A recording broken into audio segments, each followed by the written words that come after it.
Trauma, you bastard. How I took back my life. What's happening today? Trauma is a term that is used more and more frequently in our society today. But despite this increased attention, the subject remains difficult to grasp for many people. Trauma is often invisible, but its effects can have a major impact on daily life. This book is aimed at all those who carry deep, often hidden wounds within themselves and are looking for a way to heal. The introduction provides an initial insight into the meaning of trauma and why it is important to deal with this topic.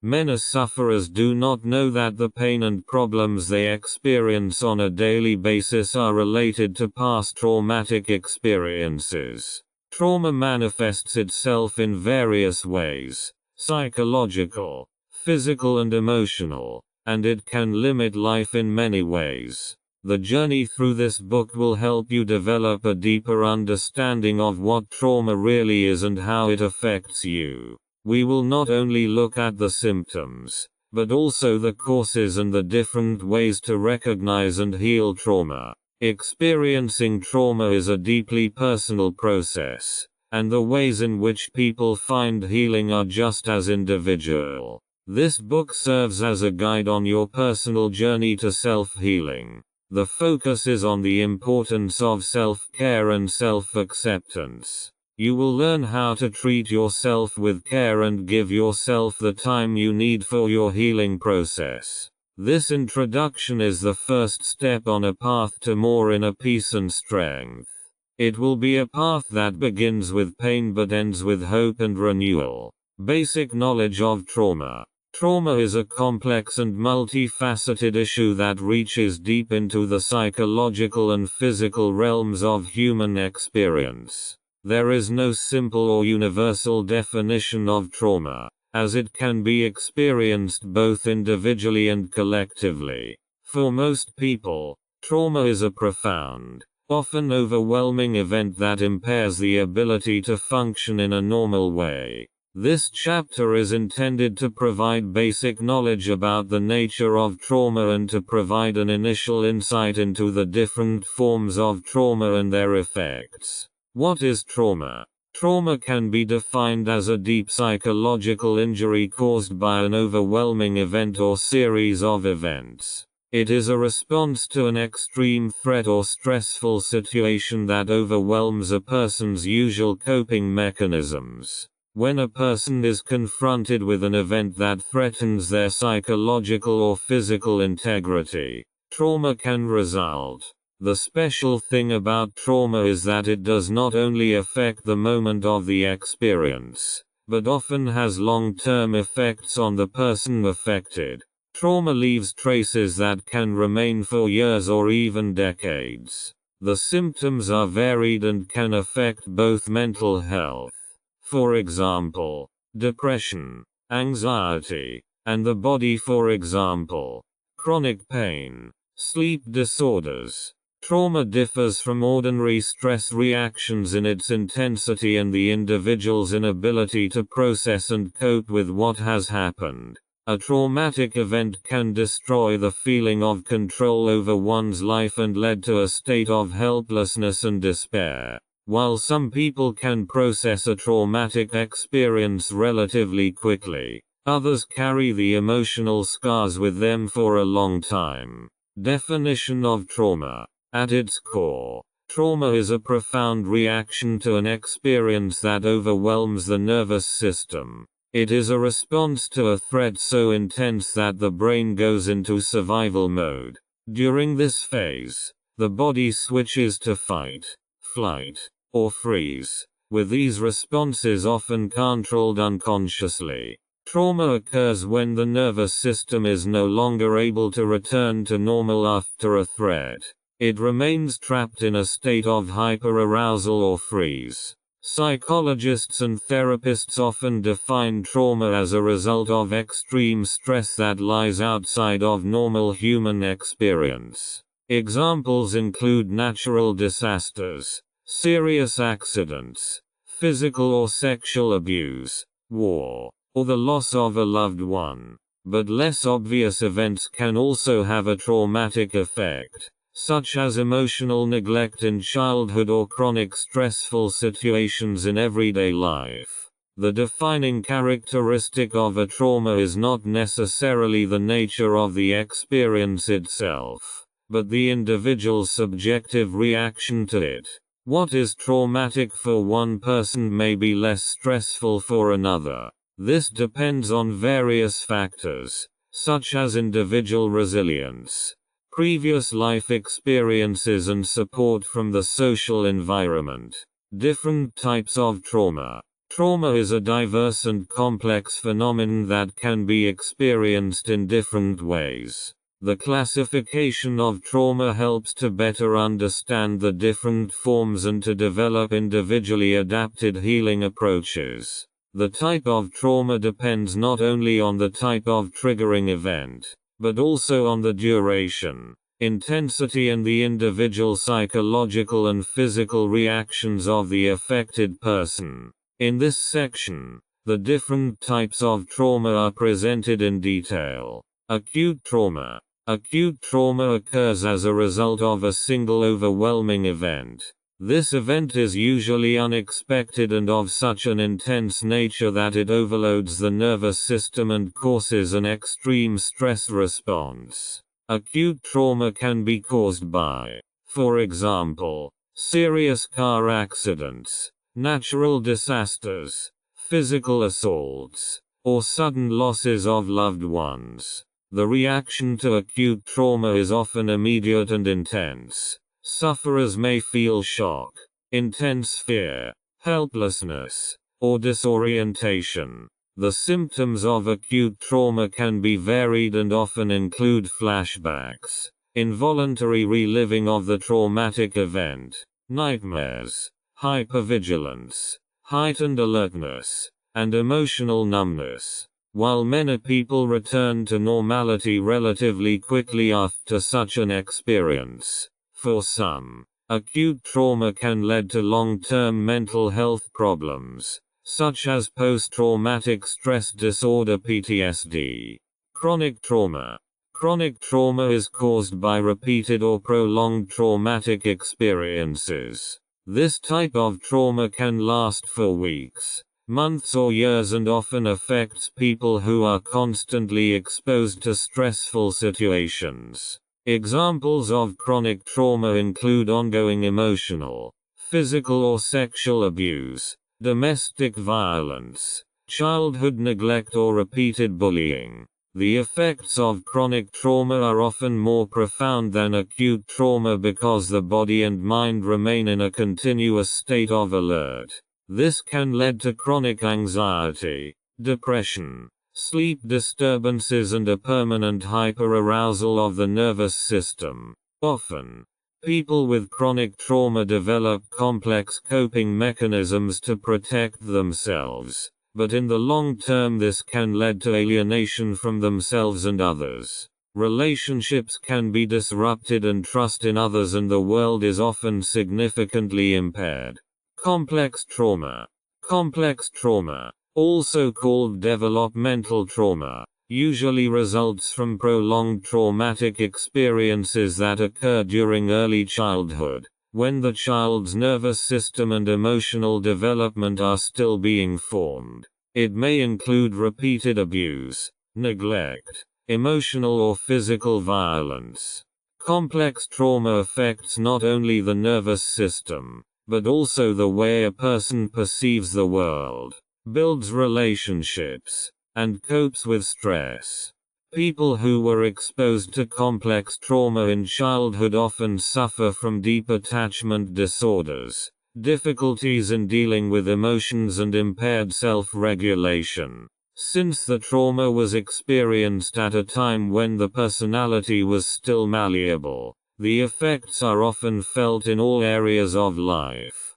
Healing here usually requires a particularly careful and lengthy therapeutic approach that takes into account both the emotional and physical levels. Secondary or vicarial trauma. Secondary or vicarious trauma affects people who have not been directly exposed to traumatic events, but who themselves experience trauma through intensive contact with traumatized people. This often occurs in therapists, caregivers, first responders, or family members of trauma patients. The constant exposure to the traumatic stories and empathy can overload the nervous system and lead to symptoms similar to those of those directly affected. Individuals with secondary trauma often develop feelings of helplessness, guilt or anxiety, and they may exhibit symptoms such as fatigue, irritability, sleep disturbances or nightmares. It is important that people in the helping professions are aware of the risk of vicarious trauma and use self-care strategies to protect their own mental health.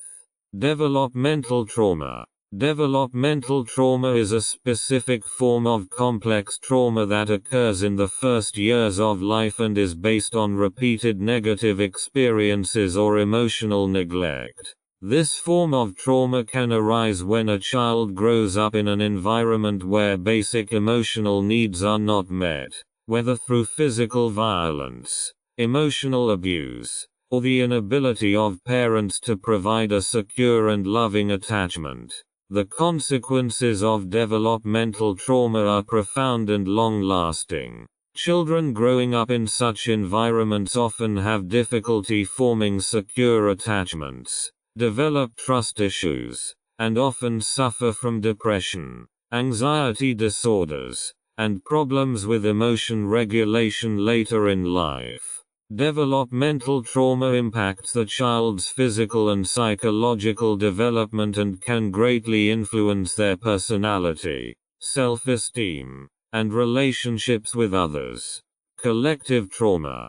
Collective trauma affects entire communities or societies and is caused by events that affect many people at the same time, such as wars, natural disasters, terrorist attacks or pandemics.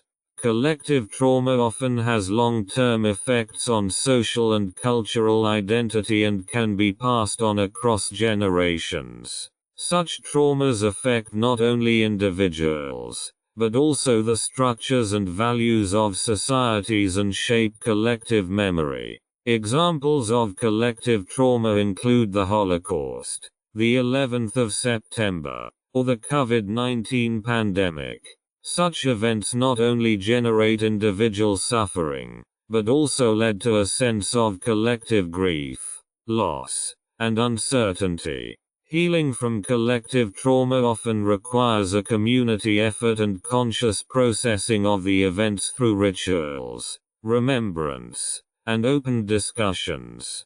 These different types of trauma illustrate how diverse the manifestations and effects of traumatic experiences can be. Understanding the differences between the different types of trauma is crucial to developing targeted and effective treatment strategies that meet the individual needs of those affected. Every trauma is unique, and the paths to healing must be as diverse and individual as the trauma itself.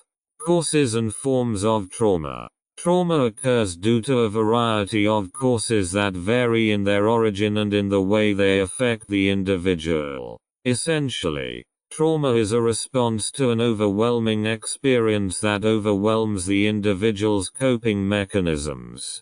Trauma takes many forms and can range from acute, one-off events to long-term, repeated stressors.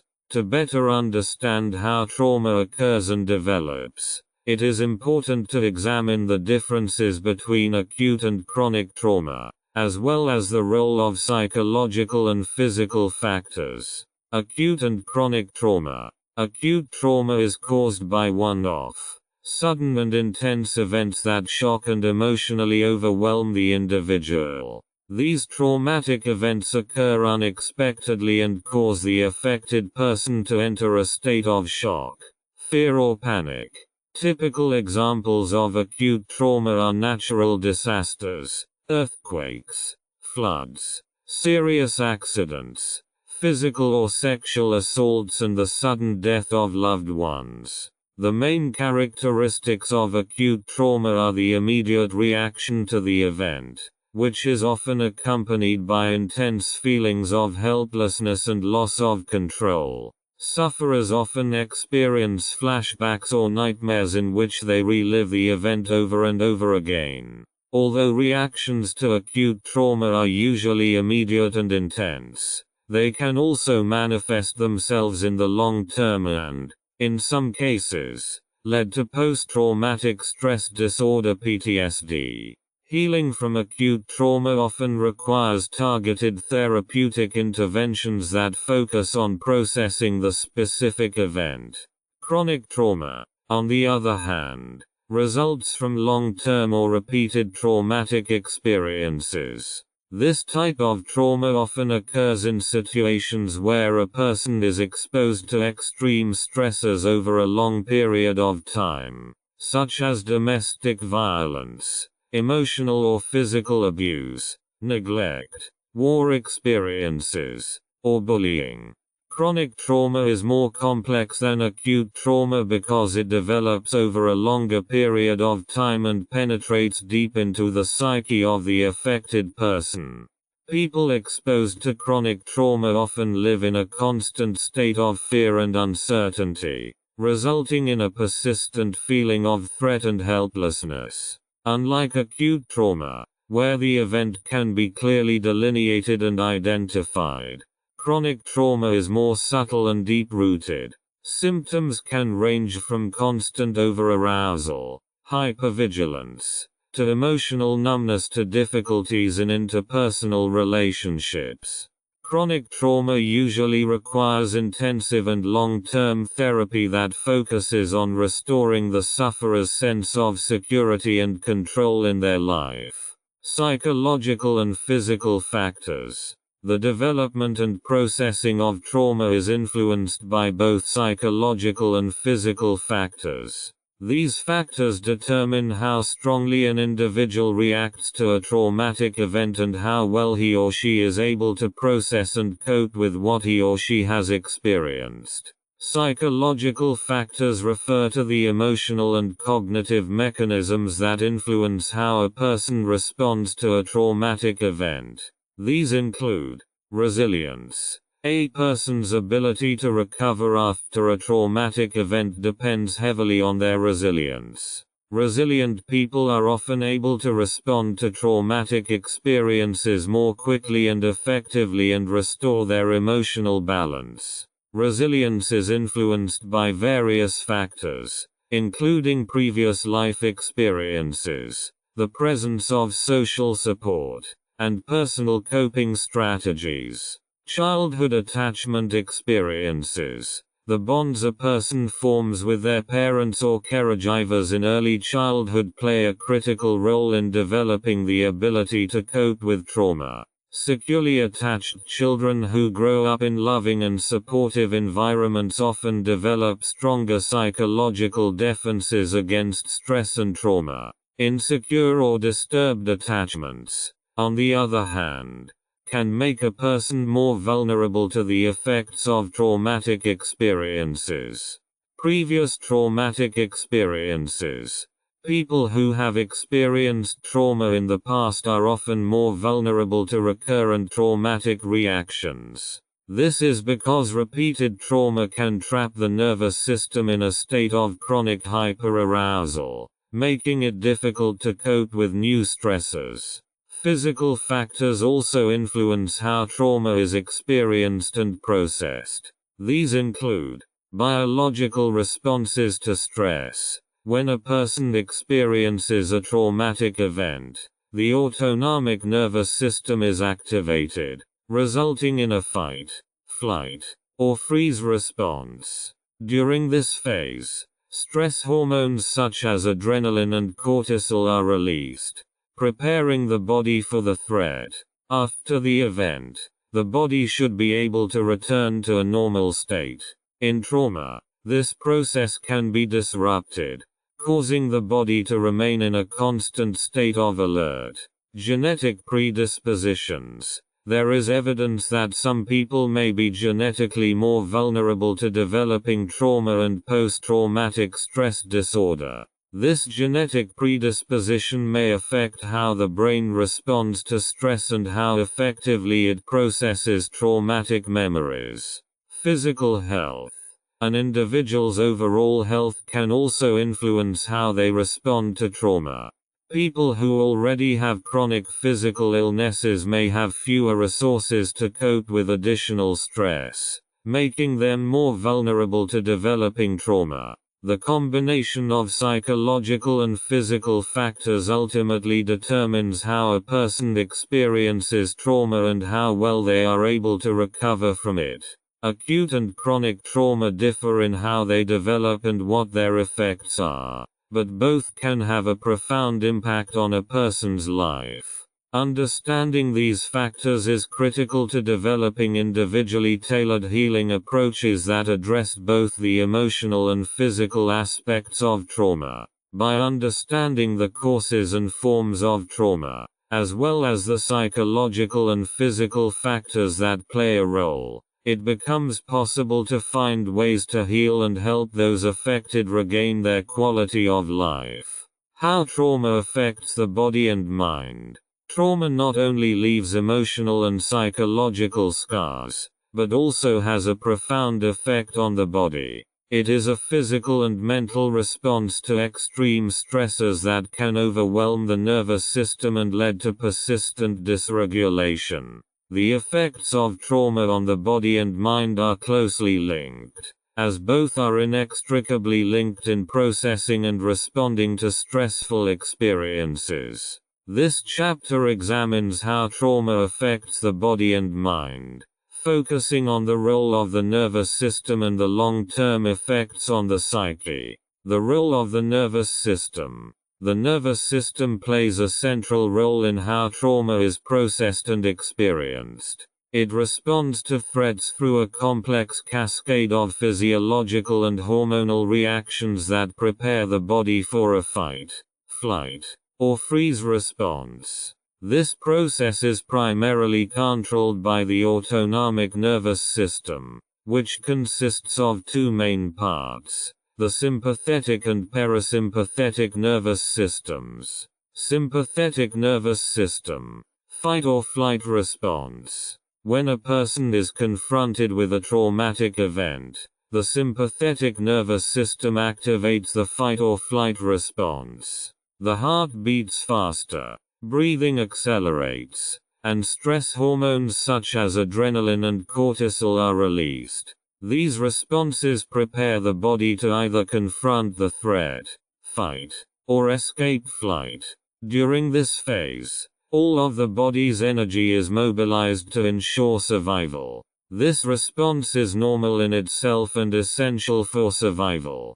Parasympathetic nervous system. Freezing and recovery. After the threat has peaked, the parasympathetic nervous system should become active to return the body to a state of rest. The heart rate slows, breathing calms, and the body begins to recover. However, in trauma, this transition can be disrupted, especially if the threat is perceived as overwhelming and the person feels helpless. In such cases, the freeze response occurs, where the body goes into a state of immobilization to protect itself from the threat.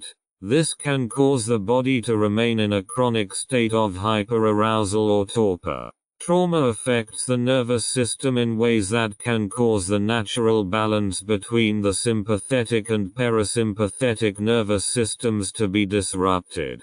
This often manifests as persistent hypervigilance, heightened alertness, difficulty relaxing, or a feeling of emotional numbness. A person may feel constantly on alert or be unable to recover from the effects of the traumatic event, even when the immediate threat has long passed. Long-term dysregulation of the nervous system. When the nervous system remains dysregulated for long periods of time, it can have a significant impact on physical health.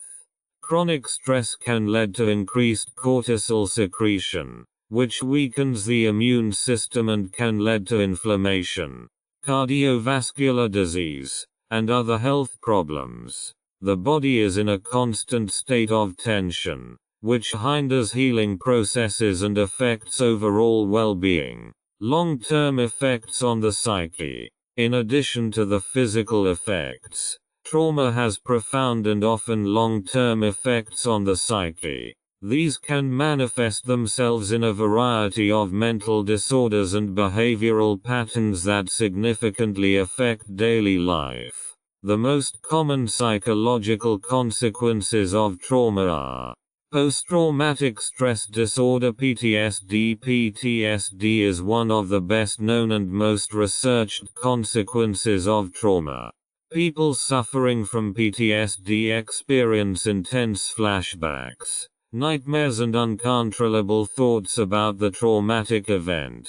They often avoid situations that remind them of the trauma and may develop feelings of alienation and numbness. In addition, many sufferers experience symptoms such as irritability, sleep disturbances and hypervigilance, which severely impair their ability to participate in normal life. Depression and anxiety disorders. Trauma can put such a strain on the psyche that it leads to depression and anxiety disorders. Affected people often feel that life has become meaningless or that they are unable to feel joy.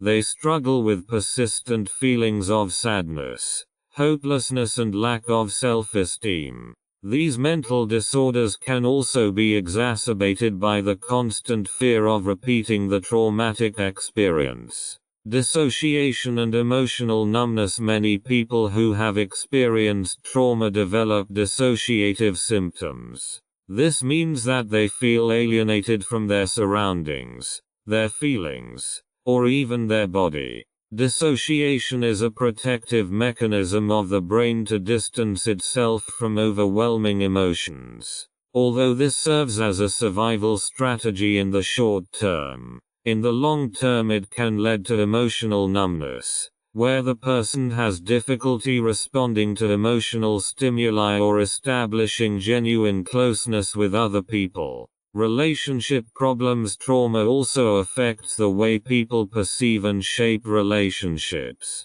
Many traumatized people struggle with commitment issues, have difficulty building trust with others, or show excessive dependence on their partners. Fear of betrayal or loss can lead them to avoid relationships or develop toxic behavior patterns. This can affect both family and professional relationships. Self-harming behavior and addiction. Traumatized people sometimes engage in self-harming behavior or develop addictions to deal with their emotional pain. Alcohol or drug abuse, eating disorders, or other risky behaviors may be seen as attempts to cope with the unbearable internal state or to numb the memories of the trauma. Neurobiological changes. Trauma can also change the structure and functioning of the brain.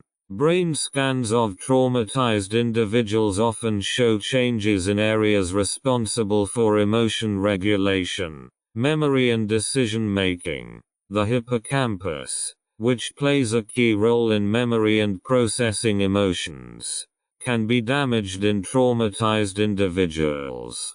This explains why many sufferers have difficulty controlling their emotions or processing traumatic memories. New therapeutic approaches. Modern trauma therapy has made tremendous progress in recent decades and now offers a variety of treatment options tailored to the individual needs of traumatized people. These new approaches are based on a better understanding of the neurobiological mechanisms involved in trauma, as well as innovative methods aimed at alleviating symptoms and promoting long-term healing. While classic talk therapy used to be the focus, today numerous specific forms of therapy have emerged that are particularly effective in treating trauma. In this section, we take a look at the current landscape of trauma therapy and the most effective approaches available today. Trauma therapy today.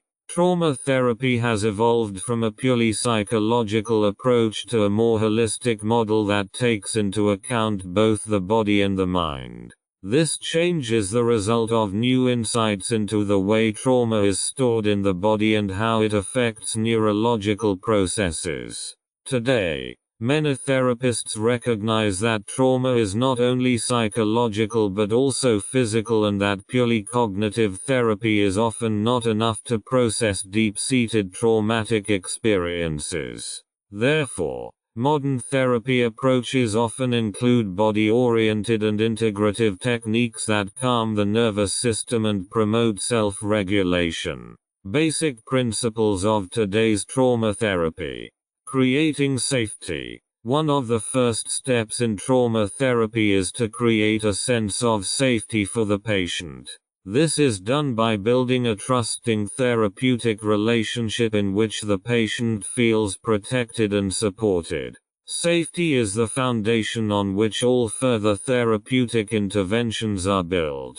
Trauma processing. The core of any trauma therapy is to process the traumatic event in a way that allows the patient to process and integrate it without being overwhelmed again. This is often done in a protected setting and in small steps to avoid re-traumatization. Self-regulation. Modern therapy approaches place a strong emphasis on teaching the patient how to regulate their emotions and physical responses to stress. This can be done through mindfulness, breathing techniques, or body-oriented therapies that help the patient come out of the constant hyperarousal often associated with trauma. Integration of the experience. The aim of trauma therapy is to process the traumatic experience in such a way that it is integrated into the normal autobiographical memory. In this way, the trauma is no longer perceived as a present threat, but as an event that lies in the past and no longer has any direct influence on current life. Overview of current methods. Modern trauma therapy methods are diverse and designed to be tailored to the individual affected and the type of trauma. Some of the most important and commonly used approaches are eye movement desensitization and reprocessing. EMDR. EMDR is one of the best known and best researched trauma therapy methods. It was developed by psychologist Francine Shapiro and is based on the assumption that the processing of traumatic memories can be promoted through targeted eye movements. The patient is asked to think about the traumatic event while simultaneously being distracted by eye movements, tapping or sounds. This bilateral stimulation helps to reduce the emotional charge of the traumatic memory and facilitates integration into long-term memory. EMDR is often used to treat post-traumatic stress disorder (PTSD) and has been shown to be effective in many studies. Somatic experiencing. SE. Somatic experiencing, developed by Dr. Peter Levine, is a body-oriented therapy approach that aims to release trauma tension stored in the body. SE is based on the observation that animals in the wild often use natural discharge mechanisms to regulate the overexcitation of the nervous system after traumatic experiences. Humans, on the other hand, tend to suppress these reactions, which causes the trauma to remain frozen in the body. SE encourages the patient to pay attention to their physical sensations and to discharge them slowly and gradually in order to calm the nervous system and restore self-regulation. Trauma-focused cognitive behavioral therapy, TFCBT. Trauma-focused cognitive behavioral therapy is a specific form of behavioral therapy designed to help people cope with trauma. It combines cognitive techniques aimed at changing dysfunctional thought patterns with exposure therapy, in which the patient learns to confront the traumatic memories in a safe setting. TFCBT is particularly effective in treating PTSD and is often used with children and adolescents. Ego state therapy. Ego state therapy is based on the idea that the human self is made up of different ego states, each representing different aspects of the personality.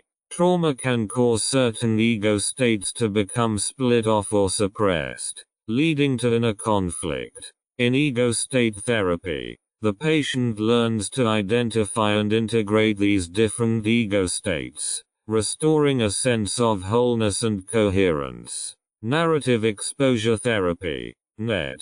Narrative exposure therapy is an approach that was originally developed to treat survivors of violence and war. It aims to integrate the traumatic experiences into a coherent life story. The patient is encouraged to tell his or her life story in chronological order, taking into account both positive and negative experiences. By telling the story in a protected setting, the trauma is integrated into the life story and loses its overwhelming power. Mindfulness-based therapy. Mindfulness is an integral part of many modern trauma therapies. Through the practice of mindfulness, patients learn to stay in the present moment and notice their thoughts and feelings without judgment. This can be particularly helpful in promoting self-regulation and developing healthy ways of dealing with stressful or traumatic memories. Mindfulness-based stress reduction, MBSR, and mindfulness-based cognitive therapy, MBCT, are two common approaches used in trauma therapy.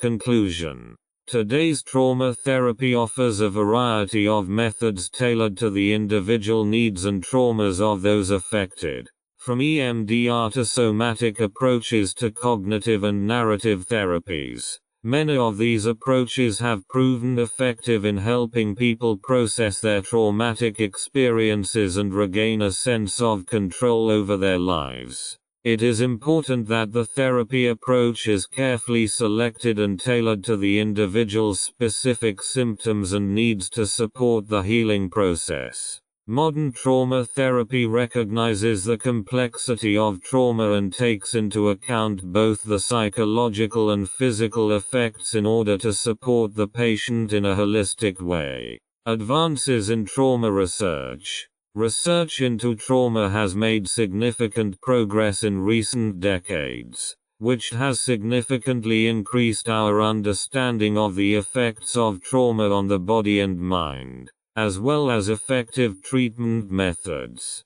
Thanks to new findings from neuroscience, psychology and somatic research, the mechanisms by which trauma arises and is processed have been better understood and new, effective therapy approaches have been developed. These advances have made it possible to improve treatment approaches for traumatized people and to respond more specifically to the individual needs of those affected.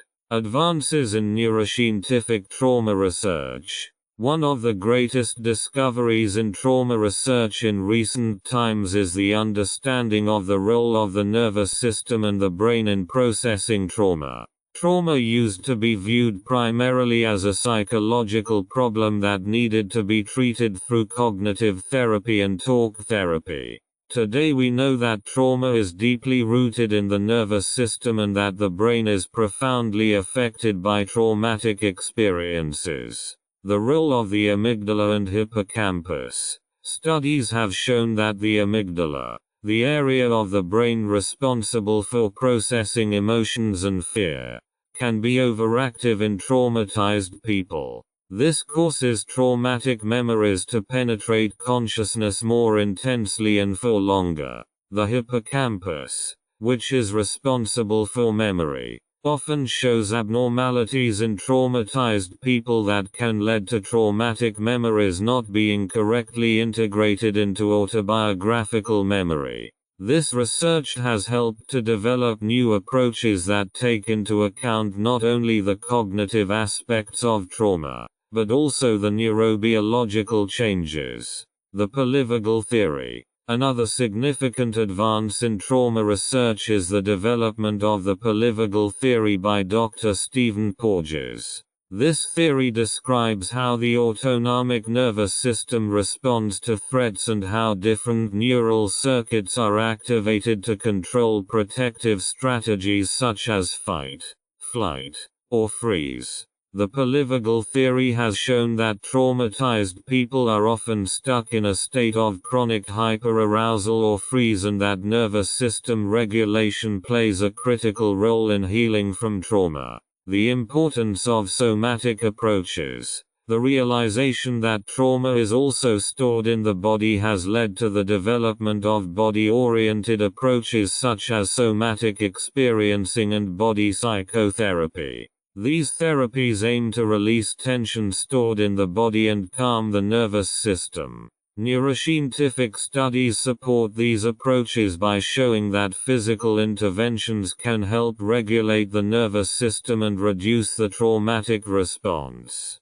EMDR and other modern approaches. Along with advances in neuroscience, therapeutic approaches to treating trauma have also evolved. Many modern methods combine psychological, cognitive and physical techniques to facilitate holistic healing. One of the best known and most researched modern methods is EMDR, eye movement desensitization and reprocessing. What is EMDR? Eye movement desensitization and reprocessing. EMDR is a psychotherapeutic method for treating trauma that was developed in the late 1980s by the American psychologist Dr. Francine Shapiro. EMDR is based on the assumption that traumatic memories are not fully integrated into long-term memory due to a processing error in the brain. These incompletely processed memories remain frozen and continue to elicit intense emotional and physical reactions, as if the trauma were still present. The basic idea of EMDR is that bilateral stimulation of the brain, typically through eye movements, but also through other methods such as tones or tapping, stimulates the processing of traumatic memories. By simultaneously focusing on the traumatic memory and carrying out bilateral stimulation, the brain can reprocess the memory and integrate it into normal autobiographical memory. This leads to the emotional charge of the memory being reduced and it becoming less stressful. How does EMDR work? The EMDR process is divided into several phases that are carried out in a structured session. A typical EMDR therapy includes 8 phases. History and treatment planning. The therapist gathers information about the patient's life history and identifies the traumatic memories that are the focus of treatment. A treatment plan is developed that takes into account the patient's specific needs. Preparation. The therapist prepares the patient for the EMDR process by explaining how the therapy works and teaching self-soothing techniques that can be used during and between sessions. Assessment. In this phase, the specific traumatic memory to be addressed is selected. The patient is asked to identify the most distressing idea associated with the trauma, as well as the negative beliefs associated with it. For example, I am powerless and the desired positive beliefs. For example, I am in control. Physical sensations associated with the memory are also assessed. Desensitization. The patient focuses on the traumatic memory while the therapist performs bilateral stimulation. For example, by moving his fingers back and forth in front of the patient's eyes. The patient follows the finger movements with his eyes and allows the emerging thoughts, images and sensations to change. This process continues until the emotional intensity of the memory is significantly reduced. Installation. In this phase, the positive belief, for example, I am safe, is linked to the previously processed traumatic memory. The patient focuses on the positive belief while bilateral stimulation continues to strengthen the link. Body check. The patient is asked to revisit the traumatic memory and pay attention to physical reactions. The goal is to make sure that there are no longer any negative physical sensations associated with the memory. Closure. The session concludes with calming techniques and the patient is encouraged to continue using self-soothing strategies. The therapist discusses how the patient feels after the session and provides instructions for managing possible emotional reactions between sessions. Reassessment. At the beginning of the next session, it is checked whether the changes are sustainable and whether further traumatic memories need to be processed. Effectiveness of EMDR. EMDR has been shown in numerous studies to be an effective method for treating post-traumatic stress disorder (PTSD) and other trauma-related disorders. It is particularly effective in processing individual traumatic events, such as accidents or assaults. The rapid reduction of emotional stress makes EMDR a preferred form of therapy for many therapists and patients. Studies show that many patients experience significant improvements in their symptoms and general well-being after just a few sessions. EMDR is now recognized as an evidence-based treatment for PTSD by many health authorities and organizations, including the World Health Organization, WHO. Conclusion. EMDR and other modern trauma therapy approaches are the result of decades of research and development in trauma therapy. These methods have revolutionized the treatment of trauma and offer many people the opportunity to process traumatic experiences sustainably and restore their quality of life. Thanks to advances in trauma research, therapists can now respond more specifically and effectively to the individual needs of traumatized people and help them to deal with their traumatic memories. Other innovative forms of therapy. In addition to EMDR and the already established methods, there are a number of other innovative approaches in modern trauma therapy that also show promising results in the treatment of trauma. These methods often go beyond traditional psychotherapy and include somatic, creative and technological elements in the healing process. The variety of these forms of therapy makes it possible to respond individually to the specific needs of those affected and to help them to process their traumatic experiences on different levels. Somatic experiencing, SE. Somatic experiencing, SE, was developed by Dr. Peter Levine and is based on the understanding that trauma is stored not only in the brain but also in the body. The approach aims to gradually release the energy frozen in the body by the trauma and calm the nervous system.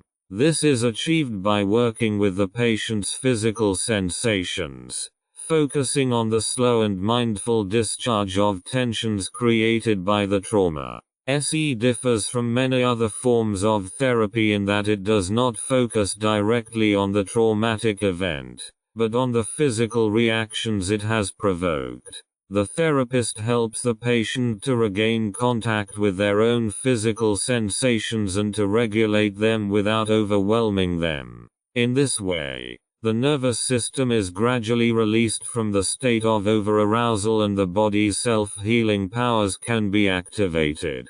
SE is particularly useful in treating physical symptoms that often accompany trauma, such as chronic pain, sleep disorders or anxiety. Neurofeedback.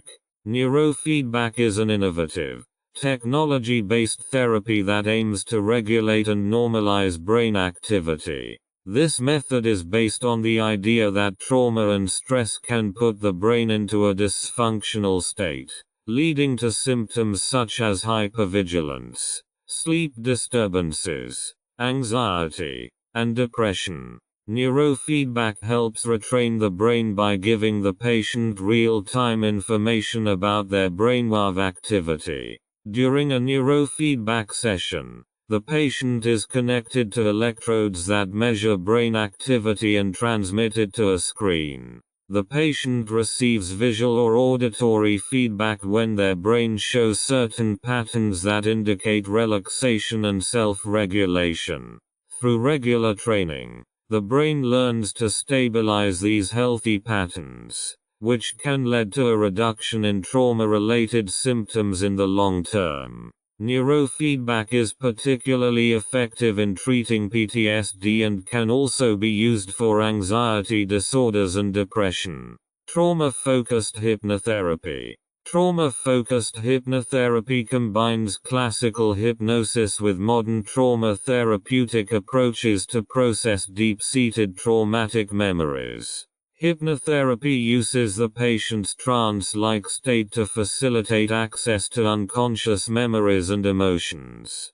During the hypnosis session, the patient is placed in a relaxed, focused state that allows them to concentrate on traumatic experiences without being overwhelmed by the emotions associated with them.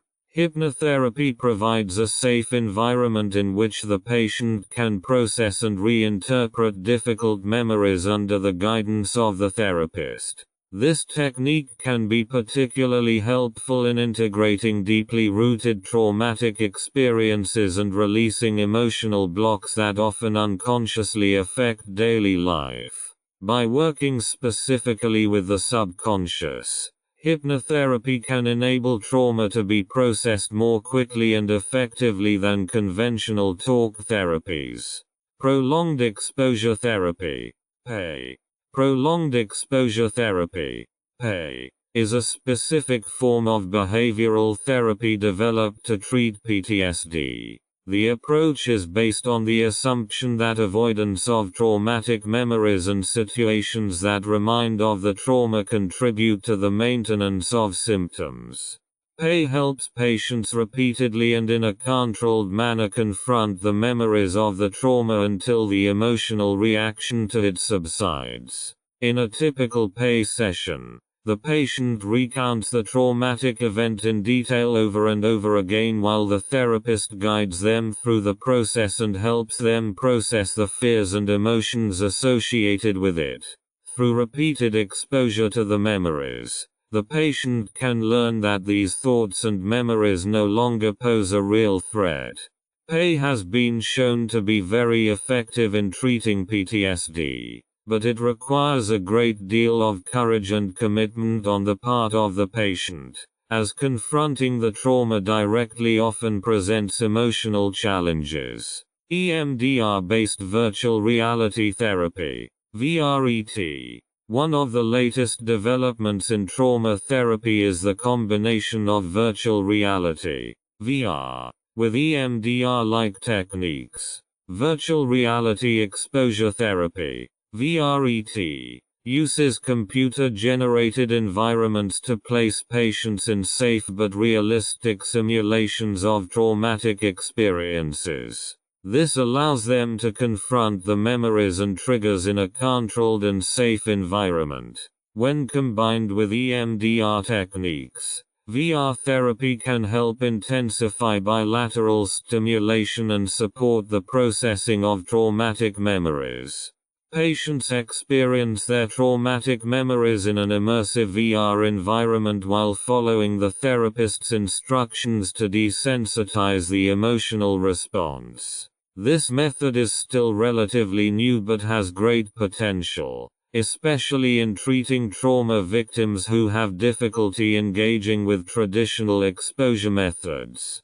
Creative therapies, art and music therapy. Creative therapies such as art and music therapy offer an alternative way of processing for people who have difficulty verbally expressing their traumatic experiences. In art therapy, patients can express and process their inner experiences through the creation of artwork such as drawings, paintings or sculptures. This often helps them articulate feelings and memories in a non-verbal way that would otherwise be difficult to access. Music therapy uses the healing power of music to release emotional blockages and process trauma. By playing instruments, listening to certain pieces of music, or singing, patients can release emotional tension and reconnect with positive emotions. Creative therapies often promote self-expression and create space for healing through non-linear forms of expression, which can be particularly helpful in cases of complex trauma. Conclusion. The variety of innovative therapy approaches shows how far trauma therapy has progressed in recent years. Each of these methods offers different tools and strategies to support the healing process in an individual and profound way. While some therapies target neurological changes, others focus on the integration of body, mind and emotions. These new approaches give therapists and patients the opportunity to treat trauma in a holistic way and offer hope for a full recovery. Integrating trauma therapy into everyday life. For people suffering from the effects of trauma, integrating therapy into everyday life can be challenging. Therapy is often a safe space in which traumatic experiences can be processed safely, but everyday life often brings unexpected triggers and stressors that make it difficult to continue the healing process. However, integrating trauma therapy into everyday life is crucial to achieving long-term healing and stability. It is about developing strategies that make it possible to deal with symptoms, find emotional balance and continue one's own healing process even outside of the therapeutic setting. Everyday strategies for healing. Healing from trauma requires not only targeted therapeutic interventions, but also the development of strategies that can be used in everyday life to manage stress and calm the nervous system. These everyday strategies are often simple but powerful practices that help strengthen the mind-body connection and promote self-regulation. Mindfulness practice. Mindfulness is one of the most effective strategies for dealing with the symptoms of trauma in everyday life. The practice of mindfulness means consciously perceiving the present moment without judging or changing it.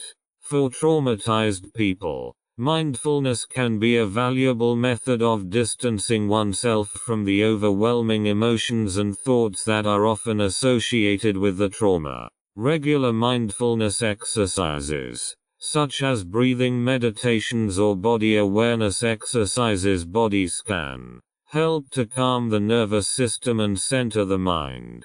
Daily exercise. Physical activity is a proven method to reduce stress hormones in the body and regulate the nervous system. Regular exercise, whether it is yoga, walking, running or dancing, can help to release tension stored in the body and restore a sense of control and strength.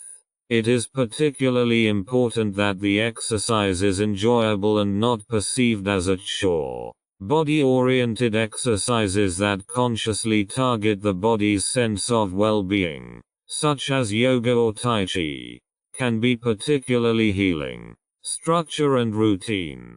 For people who have had traumatic experiences, everyday life can often seem chaotic and unpredictable. Introducing structure and routine can help to regain a sense of security and control. This can be achieved through simple habits such as getting up at the same time, keeping regular meal times, or maintaining daily rituals that provide stability. A well-organized daily structure can help reduce fear of the unknown and give the nervous system a chance to relax. Breathing techniques for self-regulation. Breathing techniques are a simple but extremely effective tool for reducing stress and over-arousal.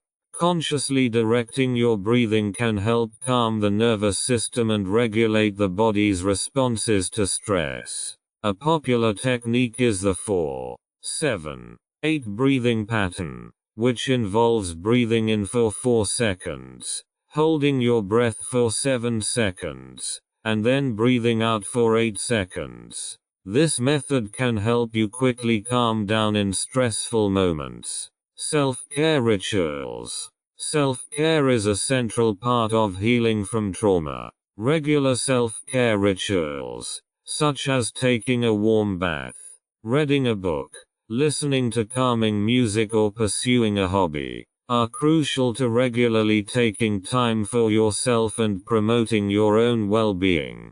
These rituals should be consciously planned and maintained to ensure that they do not get lost in the hustle and bustle of everyday life. Setting boundaries. Traumatized people often have difficulty setting healthy boundaries, whether in personal relationships, at work, or in social situations. It's important to learn to say no and allow yourself to create spaces and times for your own healing. This may also mean staying away from situations or people that trigger negative or stressful reactions. Support in the social environment. For people suffering from the effects of trauma, the social environment plays a crucial role in the healing process. Support from family, friends, colleagues and therapeutic communities can make the difference between isolation and recovery. A strong and trusting social environment provides emotional security, promotes the processing of traumatic experiences and helps those affected to find new ways to cope in their everyday lives. The right support not only helps traumatized people feel less alone, but also creates space for growth, self-acceptance and long-term healing. Build trusting relationships. A key element of support is building and maintaining trusting relationships. People who have experienced trauma often struggle with attachment issues because the trauma has shaken their trust in others. That is why stable, reliable relationships are crucial for healing. These relationships provide security and emotional support that is often lacking when the trauma has left the affected person in a state of fear and isolation. Trustful relationships are characterized by patience, understanding and emotional presence. Friends, family members or partners must be willing to listen without pressuring or setting expectations. It is about creating a safe space in which the traumatized person can open up without fear of judgment or misunderstanding. For the person affected, this often means that they can dare to show weakness and accept help, an important step on the road to healing. Promote open communication. Open and honest communication is an essential part of support in the social environment. Traumatized people often experience intense emotional states and have difficulty expressing their feelings and needs clearly. It is important that the environment recognizes these challenges and promotes an open communication culture. Relatives and friends should listen actively and signal their willingness to be there if the person affected wants to talk. This also means not avoiding the topic of trauma, but creating space for conversations in which the person affected feels safe to share their experiences. At the same time, it is important to respect the feelings of the person affected and not to pressure them to reveal more than they want to. Emotional language should also be encouraged in communication. Those affected who can name and express their emotions learn to process them better. It is crucial that those around them react empathetically and sensitively, without relativizing or trivializing the experiences of those affected. Therapists, self-help groups and communities. In addition to family and friend support, therapeutic groups and self-help groups can play a central role in the healing process.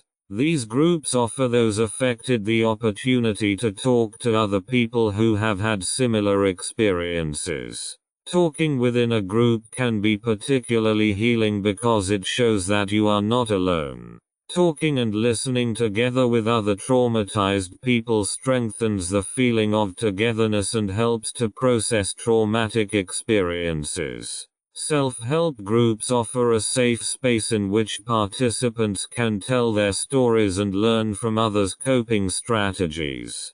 This often promotes a feeling of self-efficacy as people support each other and exchange practical tips. Therapeutic groups are particularly valuable as they are led by trained professionals and thus enable a structured processing of traumatic experiences. Education and awareness raising of the environment. Another important aspect of support in the social environment is raising awareness among family and friends about the effects of trauma. Often, the environment is unsure how best to help the person affected, or does not understand the challenges that the traumatized person faces. Education and awareness of trauma can help here.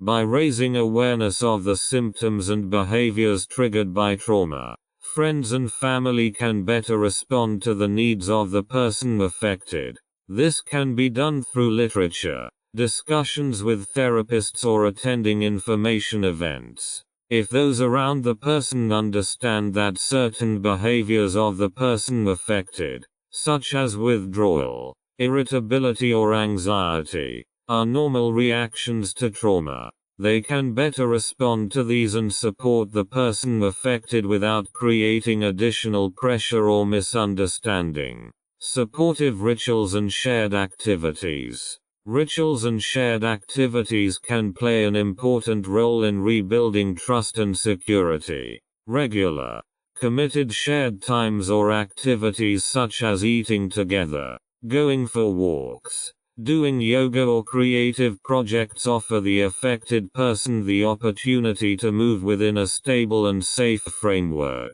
These rituals create predictability and routine, which is especially important for traumatized people who often feel that their world is chaotic or unpredictable. Shared creative activities such as painting, music, or crafts can also help the person to express themselves and see themselves in a new light. Creativity often provides access to deep-rooted emotions and can be a healing form of expression, especially for people who have difficulty communicating their feelings verbally. Limits and self-protection in the social environment. As important as support is, family members and friends must also be careful to respect their own boundaries. Traumatized people often need intensive emotional support, which can be stressful for those around them. It is important that supporters do not neglect their own needs and regularly take time for self-care. Self-protection also means that loved ones learn to set their own boundaries and teach the person to take responsibility for their own healing. It is a balance between emotional availability and self-protection that is often found over time and through open communication. Conclusion. Support from the social environment is an essential factor in the healing process of traumatized people. Trustful relationships, open communication, and education of the environment create the basis for emotional security and stability. At the same time, therapeutic groups and self-help groups promote exchange and a feeling of belonging. Supportive rituals and activities can help to bring routine and joy into the everyday life of the affected person. But the environment must also learn to respect its own boundaries and protect itself. Only with a balanced and empathetic support system can the healing process of the affected person be successful in the long term. Strengthening self-care and resilience. Self-care and resilience are essential components of healing from traumatic experiences. People who have experienced trauma face the challenge of rebuilding their emotional and physical resources and focusing on long-term coping with the trauma. Self-care is the conscious act of taking care of one's own physical, emotional, and mental well-being, while resilience describes the ability to grow and recover despite adversity. Both concepts play a central role in strengthening emotional resilience and promoting sustainable healing. Building emotional resilience. Emotional resilience is the ability to not only survive after stressful experiences such as trauma, but also to grow from them. Resilience means recovering from setbacks, adapting and finding inner balance again. Building this resilience is an active process that can be supported by targeted measures. Acceptance and self-compassion. A first step in building emotional resilience is to acknowledge your own feelings and experiences and treat yourself with compassion. Traumatized people often tend to suppress their emotions or judge themselves for their reactions to the trauma. However, an important aspect of resilience is accepting these feelings rather than repressing them. Self-compassion means giving yourself the same care and understanding you would give a friend or loved one. Through self-compassion, sufferers learn not to judge themselves for their weaknesses, but to accept them as part of the healing process. Finding meaning and setting goals. Another key component of resilience is the ability to find meaning in one's own experiences and set new goals. Traumatic experiences can destroy the feeling of control and meaning in life. Rebuilding emotional resilience requires those affected to see their experiences in a new light and find ways to learn and grow from them. This can be done by setting small, achievable goals that strengthen the feeling of self-efficacy. Rediscovering or redefining values and meaning can help those affected to connect with their lives and develop a positive perspective despite the trauma. Build a network of support. Resilience is also strengthened by the quality and quantity of support a person receives. Building a stable network of friends, family, therapists and support groups can help increase emotional resilience. These support systems provide emotional backing and practical help, helping the person not to fall apart during difficult times. Relying on others and accepting help is a sign of strength, not weakness, and promotes trust in interpersonal relationships. Mindfulness and emotion regulation. Consciously dealing with emotions through mindfulness techniques helps to strengthen emotional resilience. Mindfulness, as already mentioned, means being present in the present moment without judging or analyzing.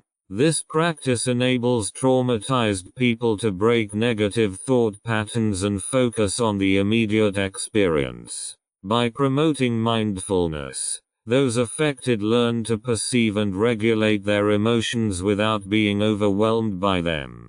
Emotion regulation techniques such as breathing exercises, progressive muscle relaxation or meditation are valuable tools for promoting inner stability. Physical health and exercise. Physical activity is also a key aspect of building resilience. Exercise not only promotes physical health, but also helps reduce stress and regulate the nervous system.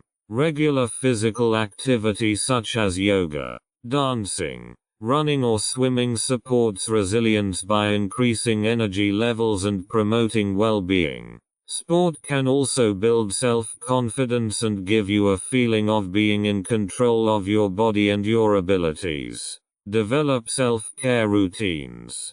Developing self-care routines is a crucial step in promoting healing and well-being, especially after traumatic experiences. Self-care means consciously taking time for yourself to nourish and care for both your body and mind. Routines help create a structure that is consistent and predictable, something that many traumatized people lack in their daily lives. These routines can be a deep source of stability and, in the long term, promote resilience. That is the ability to cope with difficult life circumstances and crises. Why are self-care routines important?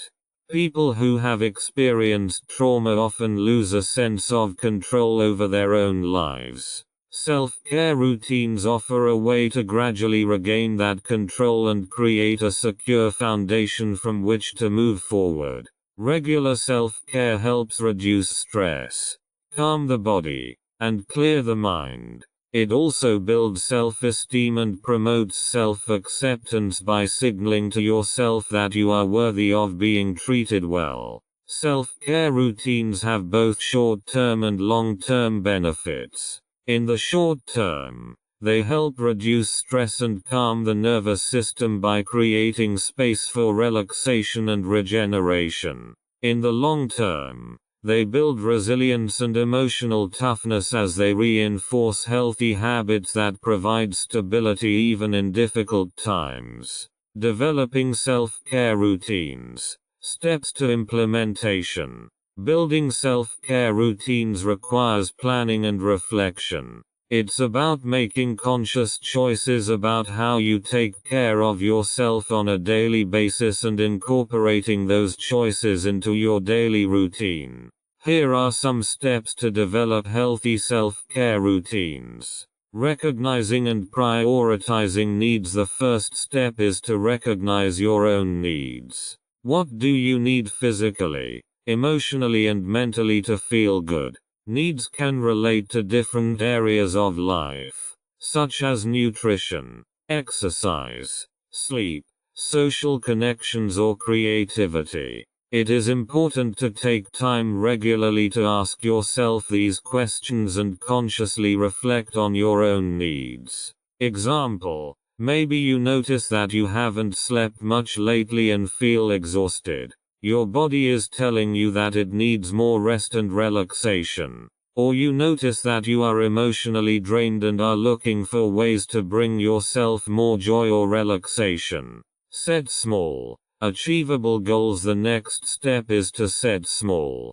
achievable goals. Self-care doesn't have to be time-consuming or complicated. Often, it's the small, everyday actions that make the biggest difference. Start by incorporating simple rituals into your daily routine that you can realistically do without creating additional stress. For example, instead of trying to establish a complex meditation practice, start with 5 minutes of mindful breathing in the morning. Or take 15 minutes each evening to read a book or enjoy a cup of tea. Integrate routines into your daily routine. Self-care routines are most effective when they are regularly integrated into your daily routine. This can be done by creating set times and rituals. By treating self-care as part of your daily schedule, you ensure that it is not crowded out by other obligations.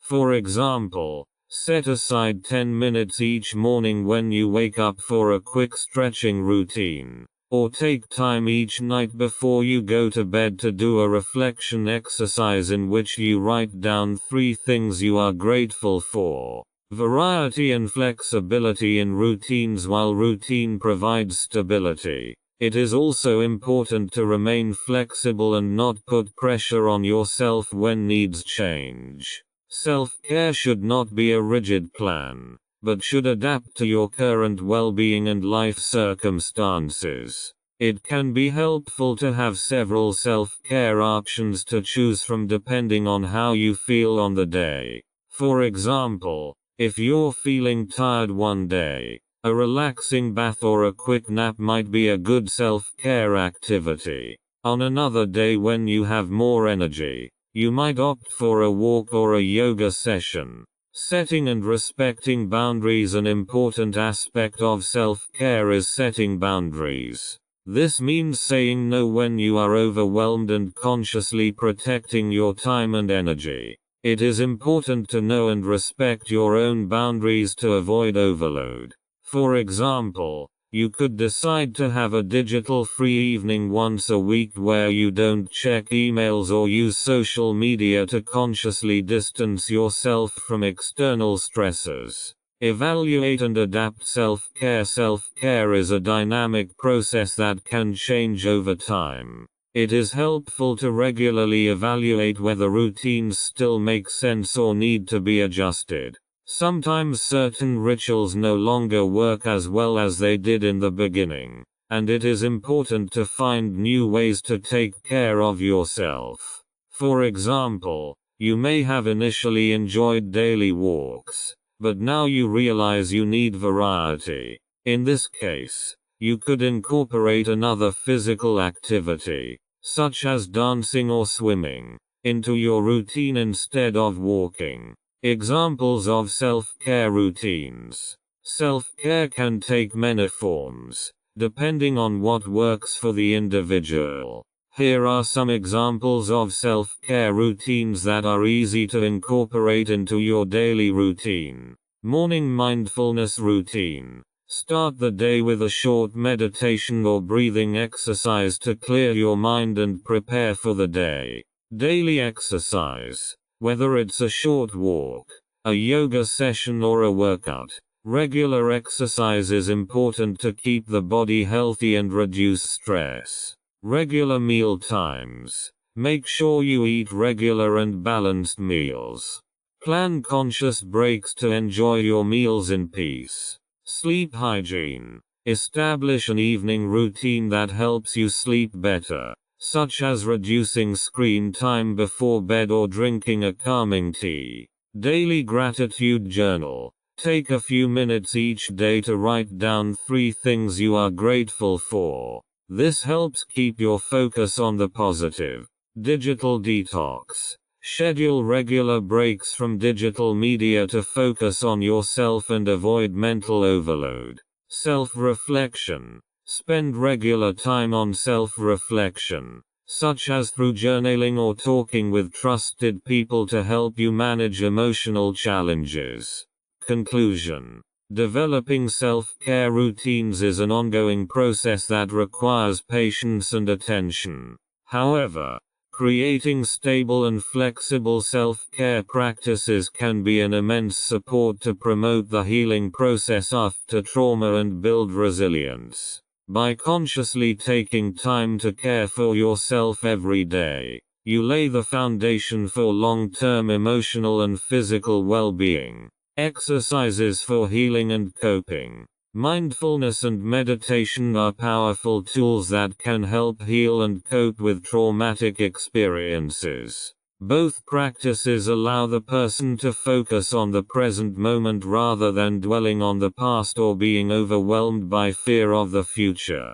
They create a space in which thoughts, feelings and physical sensations can be noticed without judgment or immediate reaction. This can be especially helpful when working with trauma, as it often produces intense emotional and physical reactions that can be better regulated through mindfulness and meditation.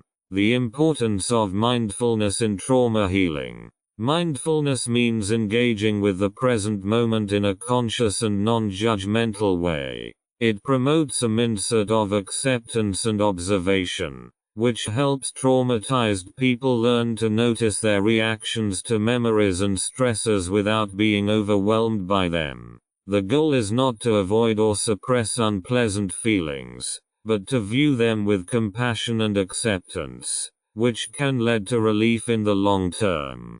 For people who have experienced trauma, the nervous system is often in a state of hyperarousal or hyperarousal. Mindfulness can help regulate the nervous system by bringing attention to the breath, body, or simple sensory perceptions. This creates space for calm and safety that are often lost in the wake of trauma. Mindfulness exercises for trauma healing. Mindfulness can be practiced in many forms. Here are some simple mindfulness exercises that can help you deal with traumatic experiences. Mindful breathing. Paying attention to your breath is one of the most basic mindfulness practices. Breathing exercises are particularly effective for calming the nervous system and centering the mind. A simple exercise is to focus on your own breathing for a few minutes. Breathe in deeply. Feel your belly rise, and breathe out slowly. With each exhalation, imagine yourself letting go of tension and stress. Instructions. Sit or lie down in a quiet place. Close your eyes and concentrate only on your breathing. Try to be aware of each inhalation and exhalation without changing them. If thoughts arise, let them pass gently and bring your attention back to your breathing. Body scan. The body scan is a mindfulness practice in which you systematically focus your attention on different parts of your body. The goal is to perceive and observe every sensation in your body without judging it. The body scan helps you to reconnect with your own body, which is often disrupted after a trauma. Instructions. Lie down comfortably and close your eyes. Start by focusing your attention on your toes and notice how they feel. Then slowly move through your body, from your feet to your legs, stomach, back, arms, and head.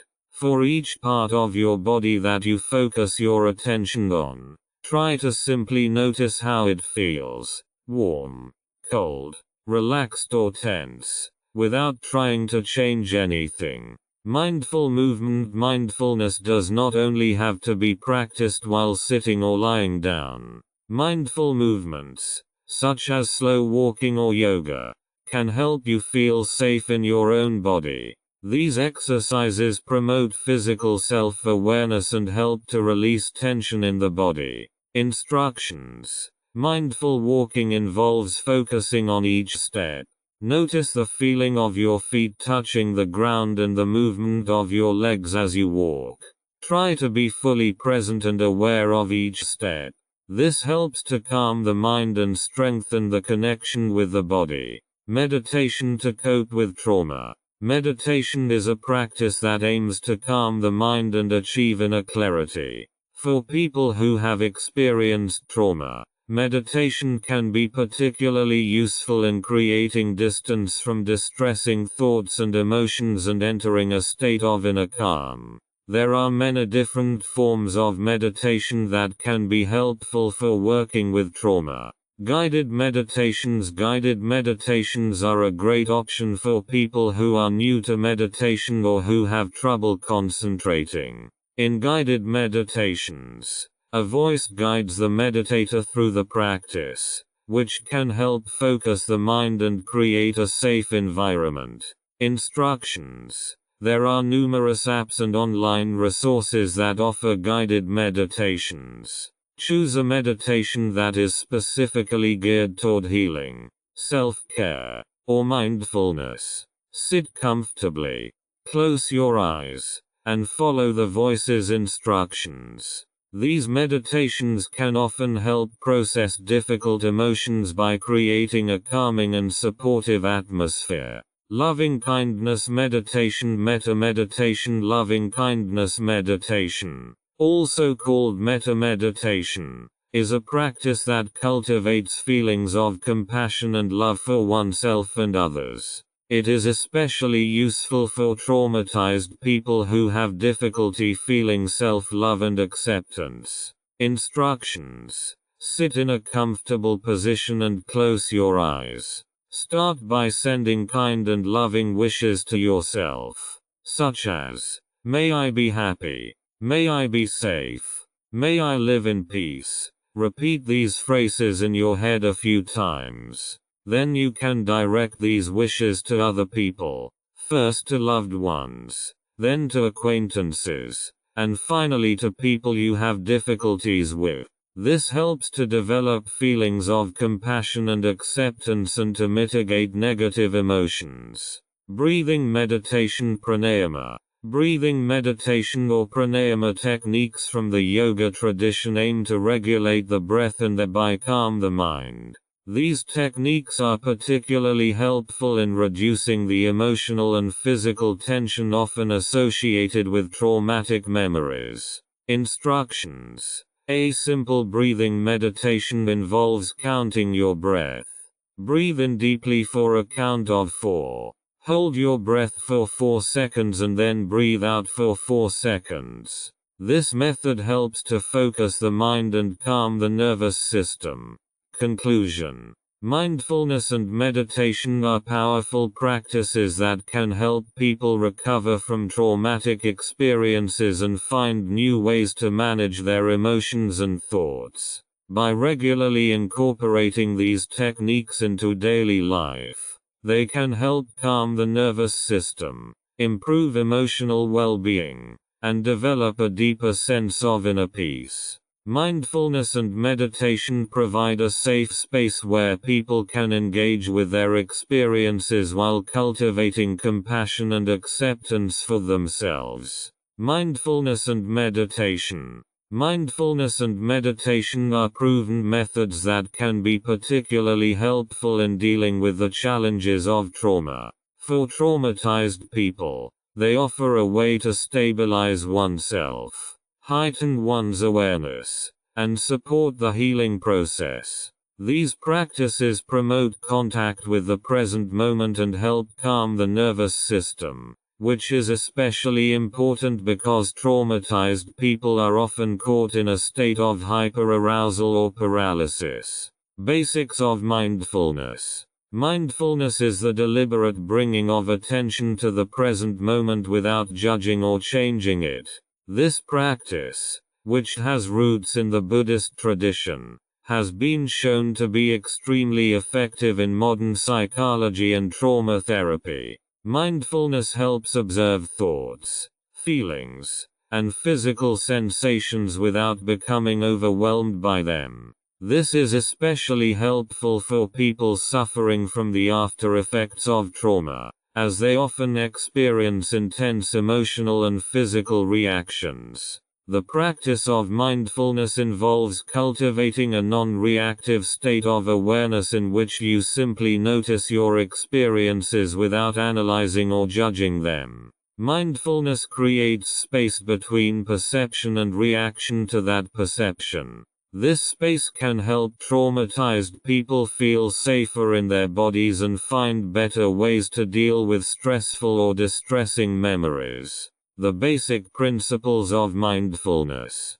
Presence. The focus is on the here and now. Mindfulness encourages you to fully experience the present moment and not drift into memories of the past or worries about the future. Non-judgment. A central aspect of mindfulness is the practice of non-judgmental observation. This means that all thoughts and feelings are perceived without judgment. Instead of getting caught up in negative thought patterns, you learn to observe them and let them pass. Acceptance. Mindfulness promotes acceptance of what is present in the moment, whether it is pleasant or unpleasant. This acceptance does not mean resignation, but rather accepting the present experience as a step towards change. Compassion.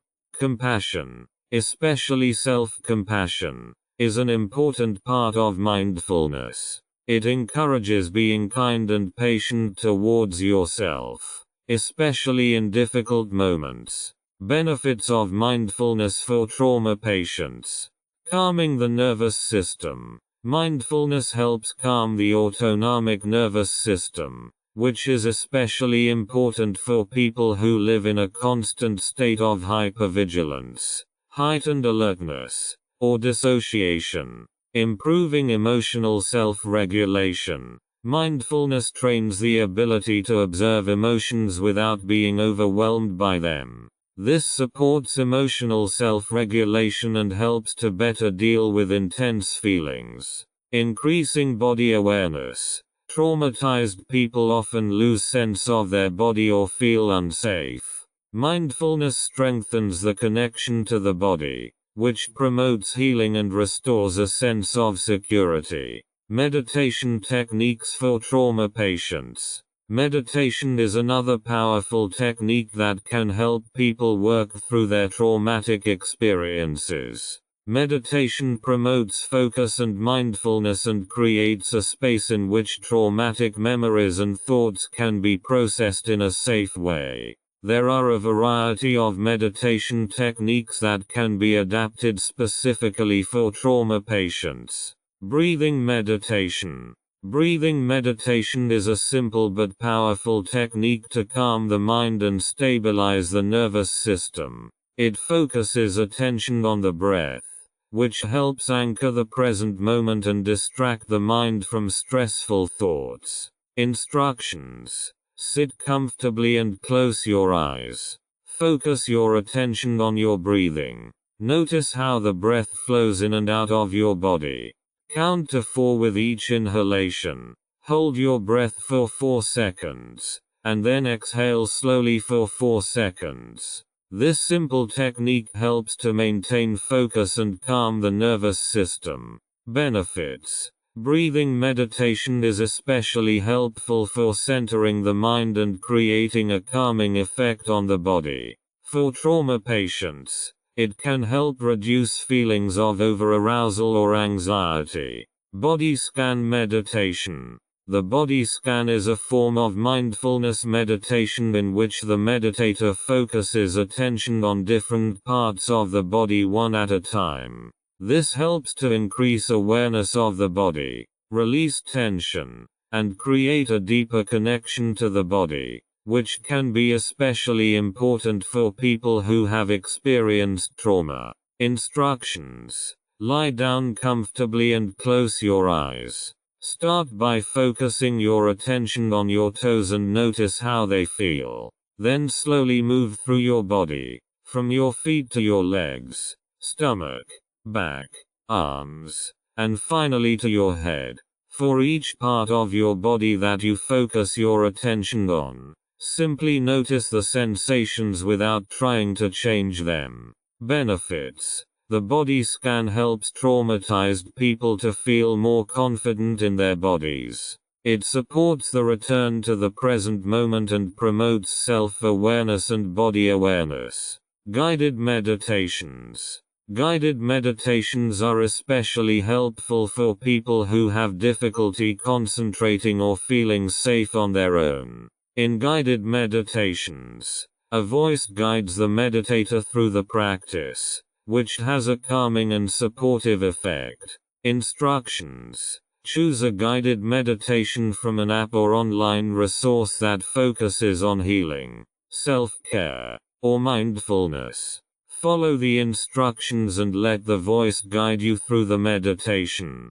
This can be particularly calming and provide a sense of safety.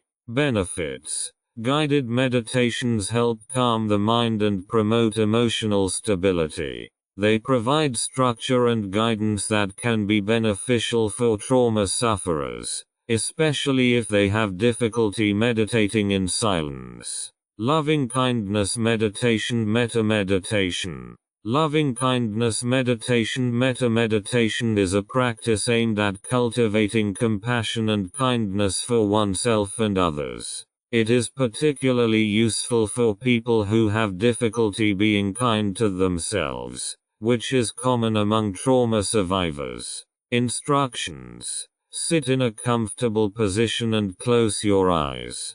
Begin by sending loving wishes to yourself, such as, may I be happy, may I be safe, may I live in peace. Repeat these phrases in your mind. Then send these wishes to loved ones, acquaintances, and even people you have difficulties with. This helps to foster feelings of compassion and self-acceptance. Benefits: this meditation promotes self-compassion and can help break negative thought patterns. It is especially healing for people struggling with feelings of guilt or shame after trauma. Conclusion: mindfulness and meditation are powerful tools that can help trauma survivors advance their emotional and physical healing. The basic principles of mindfulness: presence, non-judgment, acceptance, and compassion help calm the mind and reconnect with one's body. Various meditation techniques such as breathing meditation, body scan, and loving kindness meditation offer specific approaches that can be adapted to the individual needs of trauma survivors. These practices promote self-awareness, support emotional regulation, and create a safe space for healing and renewal. Physical exercises for trauma healing. Trauma affects not only the mind but also the body. Often trauma is stored in the body, causing tension, pain and a general feeling of dysregulation. Therefore, physical exercises play a crucial role in healing trauma. These exercises help to release the tension held in the body, calm the nervous system and restore trust in one's own body. Movement and breathing techniques offer sufferers an effective way to support the healing process and promote a feeling of safety and stability in one's own body. Movement and trauma resolution. Movement is a powerful tool for trauma healing because it can release the stress and trauma energies stored in the body. Traumatized people often tend to distance themselves from their bodies, which increases feelings of alienation. Through targeted physical exercise, they can learn to feel safe and connected again. Why exercise helps with trauma? Trauma is stored in the body. Scientific studies have shown that trauma is not only stored in the brain, but also in the body. After a traumatic event, the body can remain in a state of hyperarousal, which can lead to muscle tension, limited mobility, and chronic pain. Exercise helps to release this tension and release the energy trapped in the body.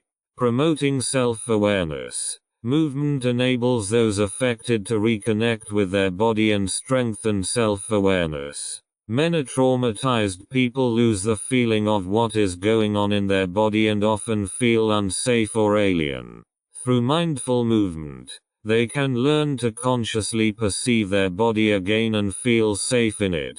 Regulation of the nervous system. Exercise has a positive effect on the autonomic nervous system. It helps calm the sympathetic nervous system, responsible for the fight or flight response, and activates the parasympathetic nervous system, which puts the body into a state of relaxation and recovery. This is especially important for people who are stuck in a state of chronic hyperarousal after trauma. Movement forms for trauma healing. Yoga is one of the most popular forms of physical trauma therapy. It combines movement with mindfulness and breathing techniques, which is particularly effective in trauma healing. Yoga helps to improve flexibility, strengthen muscles and calm the mind. It promotes body awareness and self-regulation by allowing those affected to feel safe in their own bodies again. Trauma-sensitive yoga. Specifically designed trauma yoga focuses on creating a safe environment and allowing participants to choose what movements are comfortable for them. It avoids intense or challenging poses and focuses on slow, controlled movements that calm the nervous system. Dancing. Dance is an expressive form of movement that offers a natural way of self-regulation and expression. Through the free, spontaneous expression of movement, those affected can release the energy stored in the body. Dance promotes body awareness, self-expression and can help to regain feelings of joy and freedom. Free dance. Sufferers are encouraged to move freely to the music without concentrating on predetermined steps or movement patterns. Free dance gives sufferers control over their movements and helps to strengthen their body awareness. Qigong and Tai Chi. Qigong and Tai Chi are traditional Chinese movement techniques that combine gentle, flowing movements with mindfulness and breathing. These practices help to harmonize the flow of energy in the body and restore balance. They promote inner calm, stability and physical strengthening and are particularly helpful for people seeking stability and centering after trauma. Gentle movements. The movements in Qigong and Tai Chi are slow and controlled, making them ideal for people who have difficulty feeling safe and relaxed in their bodies. Walking is a simple but effective form of exercise that can support the healing process. Regular walking in the fresh air helps clear the mind, reduce physical tension and calm the nervous system. It also promotes a sense of grounding and connection to the environment. Mindful walking. Mindful walking involves being aware of each step you take. The focus is on feeling your feet touch the ground and being aware of your surroundings, without distractions or rushing. Breathing techniques for calming. In addition to movement, breathing techniques play a central role in trauma healing. Breathing is closely connected to the nervous system and can be used consciously to reduce over-arousal and put the body into a state of relaxation. Breathing techniques help traumatized people to calm down in stressful moments and regain control of their bodies. The importance of breath in trauma healing. Regulation of the nervous system. Breathing directly affects the autonomic nervous system. Deep, slow breaths activate the parasympathetic nervous system, which puts the body into a state of calm and relaxation. This is especially important for people living in a state of chronic hyperarousal or anxiety following trauma. Breath as an anchor. Breathing serves as a natural anchor that helps those affected to stay in the present moment. By focusing on breathing, they can distance themselves from stressful thoughts and feelings and concentrate on the here and now. Breathing techniques for calming. Deep abdominal breathing. Deep abdominal breathing is a simple but effective technique to quickly calm the body. It promotes complete relaxation by directing the breath deep into the abdomen, thereby activating the parasympathetic nervous system. Instructions. Place one hand on your belly and breathe in deeply through your nose, causing your belly to rise. Then breathe out slowly through your mouth, causing your belly to fall again. Repeat this for a few minutes to calm your nervous system. 4, 7, 8 breathing technique. This breathing technique, developed by Dr. Andrew Weil, is particularly effective in bringing the body into a deep state of relaxation. It has a calming effect on the nervous system and can be particularly helpful in stressful or anxious moments. Instructions. Breathe in through your nose for a count of 4. Hold your breath for a count of 7. Then breathe out through your mouth for a count of 8. Repeat this cycle 4 to 8 times. This technique helps regulate your breathing and lower your heart rate. Alternate nostril breathing. Nadi Shodhana. This technique comes from yoga and helps to balance the flow of energy in the body and calm the nervous system. It is often used to clear the mind and reduce stress. Instructions. Close the right nostril with the thumb and breathe in through the left nostril. Then close the left nostril with the ring finger and breathe out through the right nostril. Repeat for several cycles to promote relaxation and center the mind. Writing exercises and creative expression. Writing exercises and creative expression are powerful tools for healing trauma. They offer traumatized people the opportunity to process their deepest feelings, thoughts, and experiences in a safe, structured way. Creativity allows access to the parts of the self that have been suppressed or split off by trauma, while also providing a safe space for self-expression and processing. Therapeutic writing. Therapeutic writing is a proven method to promote emotional healing and to look at one's life story in new ways. It provides a structured way to put into words thoughts and feelings that are often chaotic and overwhelming after trauma. Writing can act as a form of self-therapy by allowing you to put what is happening inside onto paper, creating clarity and distance. Benefits of therapeutic writing. Self-reflection and self-knowledge. Writing helps to reflect on one's own thoughts and emotions. By writing down experiences and feelings, those affected can understand them better and recognize themselves on a deeper level. Clarity and detachment. Putting traumatic memories into words allows them to be viewed objectively. This helps create emotional distance and reduce feelings of overwhelm.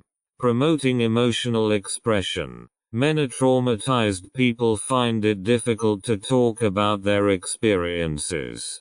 Writing offers a private and non-judgmental way to express deeply hidden feelings and thereby experience emotional relief. Rewriting the story.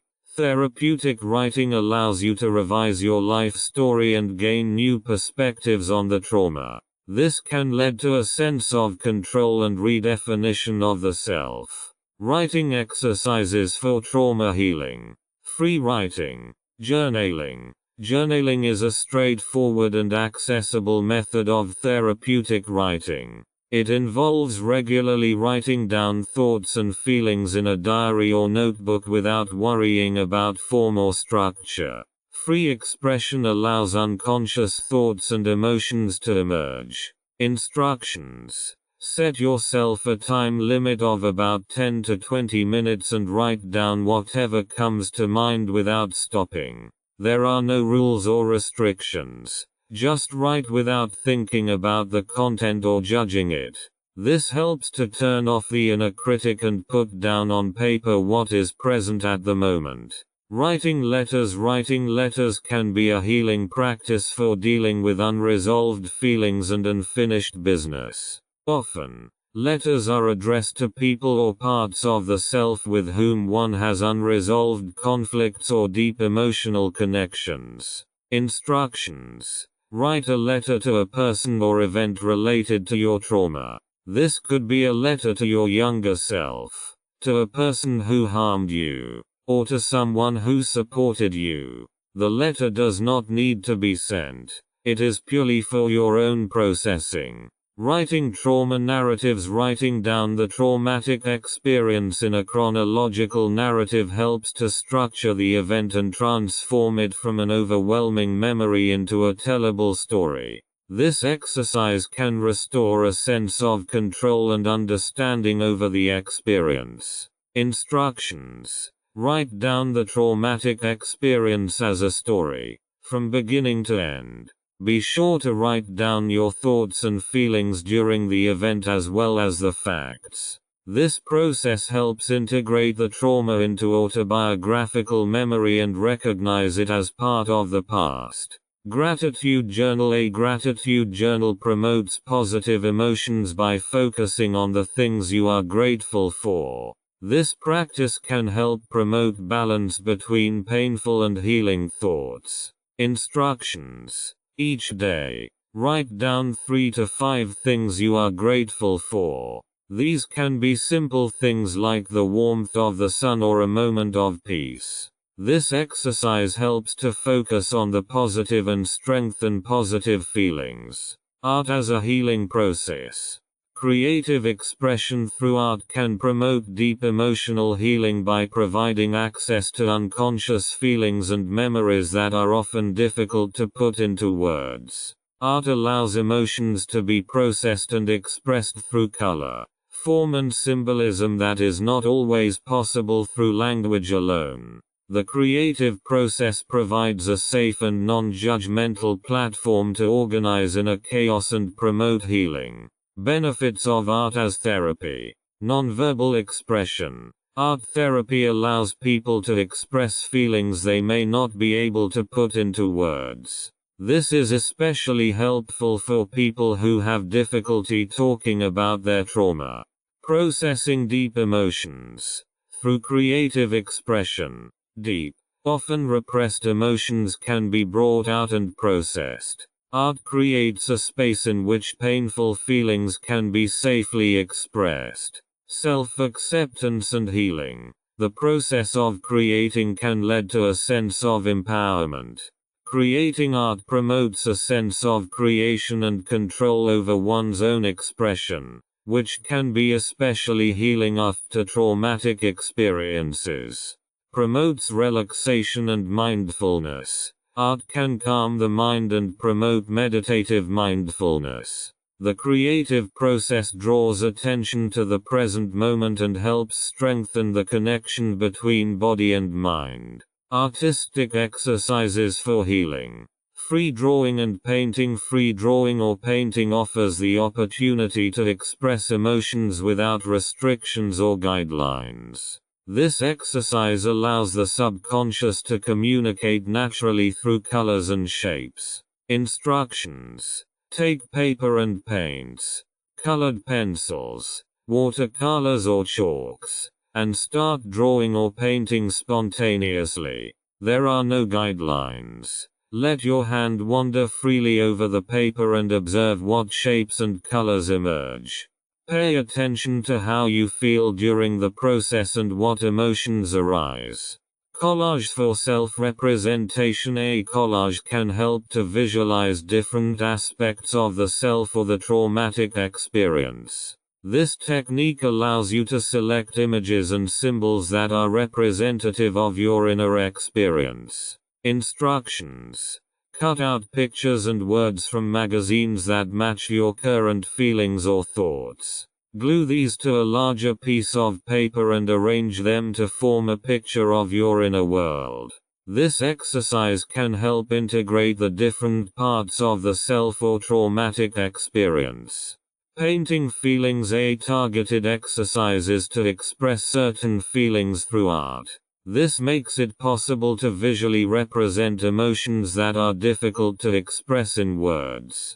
Instructions. Choose an emotion that you are currently feeling strongly, such as anger, sadness, joy or fear. Try to express this emotion through colors, shapes and lines. Notice how the emotion is transformed through the art and whether your emotional state changes during the painting process. Self-portrait. Creating a self-portrait can be a powerful way to confront one's self-image and identity, which is often compromised after trauma. It promotes self-awareness and the restoration of a positive self-image. Instructions.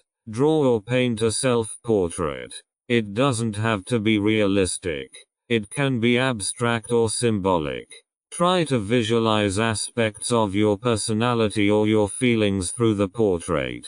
This exercise encourages reflection on your own identity and can help strengthen your self-image.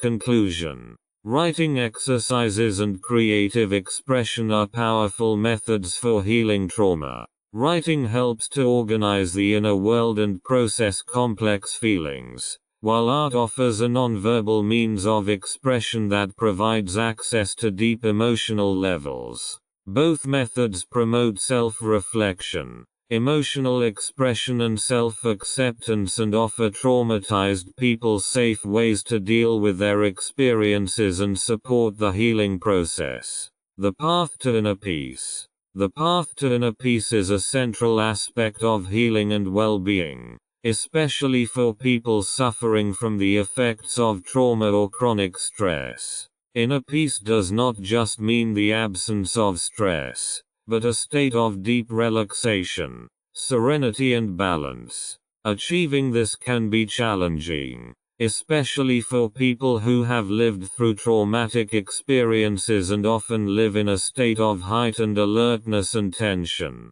The path to inner peace requires the conscious practice of relaxation techniques and the cultivation of rituals that promote peace and serenity. Stress reduction through relaxation techniques. Relaxation techniques are powerful tools for reducing stress and calming the nervous system. They help to release the body from a state of chronic tension and bring it back into balance. Regular use of such techniques not only promotes short-term relaxation, but can also improve the ability to deal with stress and find calm in the long term. Why relaxation techniques help with stress and trauma? Stress and trauma put the body into a state of alert in which the nervous system remains constantly activated. This can lead to physical and psychological symptoms such as muscle tension, sleep disorders, irritability or anxiety.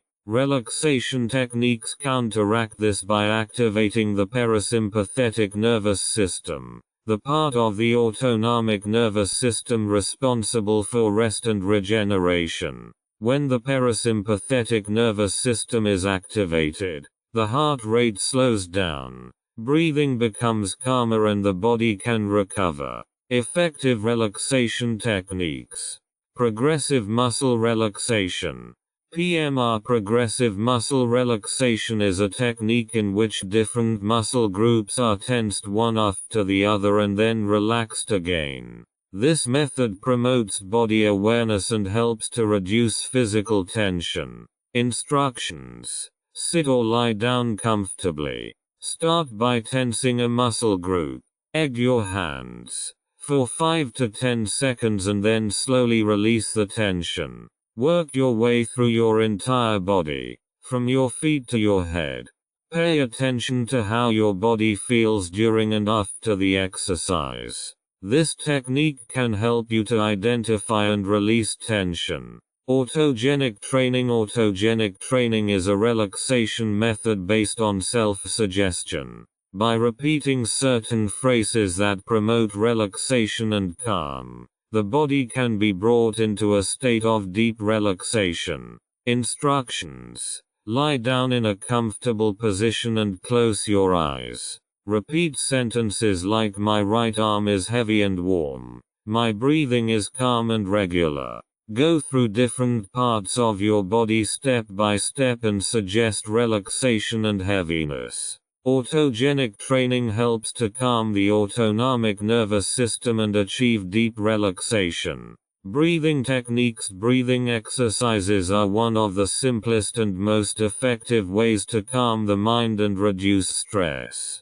Deep, conscious breathing activates the parasympathetic nervous system and promotes physical and mental relaxation. Instructions. Practice the 4, 7, 8 breathing technique. Breathe in deeply for 4 seconds.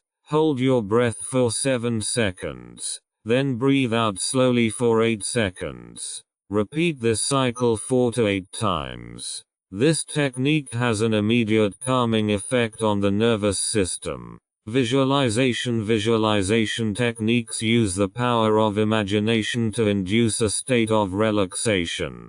By imagining quiet, peaceful places or situations, the mind can calm down, which has a positive effect on the body. Instructions. Close your eyes and imagine a place where you feel safe and relaxed. Perhaps a beach, a forest, or a quiet room. Visualize this place as vividly as possible, using all of your senses. Stay in this image for a few minutes and notice how your body relaxes. Body scan. The body scan, a type of mindfulness exercise, helps to consciously perceive the entire body and release tension. This method promotes body awareness and helps to calm the mind by guiding the attention gradually through the body. Instructions. Lie down comfortably and close your eyes. Start by noticing your toes and slowly move through your body until you reach your head. Notice every sensation without judging. The body scan helps to identify deep-seated tensions and consciously release them. Rituals for inner peace. Rituals play an important role in promoting inner peace and stability. Rituals are conscious actions that are repeated regularly and strengthen the feeling of security and control. They create structure in everyday life and serve as an anchor, especially in times of uncertainty or emotional stress. Rituals can be simple or complex, but their effect lies in the regularity and intention behind them. The importance of rituals for inner peace. Rituals help calm the mind and regain the sense of control that is often lost through trauma or chronic stress. They provide a way to regularly take time for yourself and focus on well-being. Rituals not only promote relaxation, but also mindfulness and gratitude, leading to a deeper sense of peace and serenity. Examples of rituals that promote inner peace. Morning mindfulness rituals. The beginning of the day is an important time to set the tone for the rest of the day. A morning ritual that promotes mindfulness can help you start the day feeling calm and balanced. Instructions. Start your day with a 5-minute breathing exercise or a short meditation. When you wake up, sit down. Close your eyes and breathe in and out consciously. Pay attention to how your body feels and take time to calmly welcome the new day. This practice can help you start the day with clarity and calm. Evening rituals for relaxation. An evening ritual offers an opportunity to consciously end the day and ease the transition to sleep. These rituals should aim to calm the mind and relax the body. How to establish a regular evening routine, such as drinking a calming cup of tea, reading an inspirational book, or writing down thoughts in a journal. Turn off all screens at least an hour before bedtime and engage in calm, grounding activities. A regular evening routine signals to the body that it is time to wind down. Gratitude rituals. Gratitude rituals promote positive emotions and strengthen the feeling of inner peace. They help to focus on the positive in life and make even difficult days appear in a better light.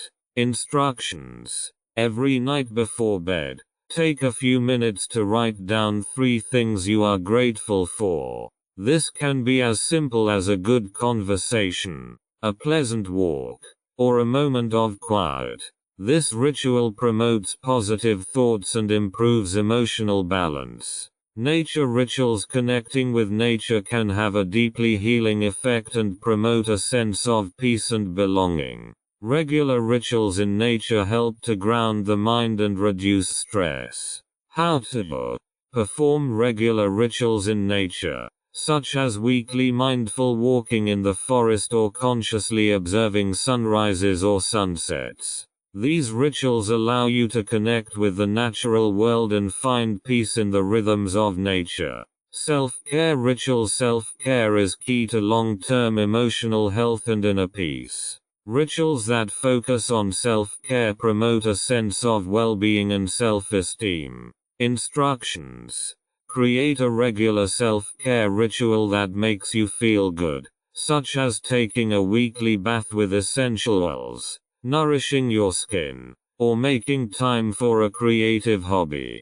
These rituals should bring you joy and remind you that you are worthy of taking good care of yourself. Alternative remedies. Alternative medicine, particularly herbal remedies and naturopathic methods, offer natural support for people seeking healing after traumatic experiences or chronic stress. These remedies can play a complementary role to traditional therapy, helping to calm the body, promote healing, and enhance overall well-being. Plants and herbs have been used for thousands of years to support healing and offer gentle but effective ways to relieve stress, anxiety, and sleep disorders. Medicinal plants to support healing. Medicinal plants are a central part of natural medicine and offer many benefits for people seeking physical and emotional healing. Many of these plants have a calming, balancing or strengthening effect on the nervous system and can be especially helpful during times of stress or during trauma healing. Effective medicinal plants and their benefits. St. John's wort. Hypericum perforatum. St. John's wort is one of the best-known medicinal plants used to treat depression and mild to moderate anxiety. It has a mood-enhancing effect and can help break negative thought patterns. In addition, it has calming properties and can promote general well-being. Usage. St. John's wort is often used in the form of tea, capsules or oil. It is important to be aware of interactions with other medications when taking St. John's wort, especially antidepressants or hormonal contraceptives.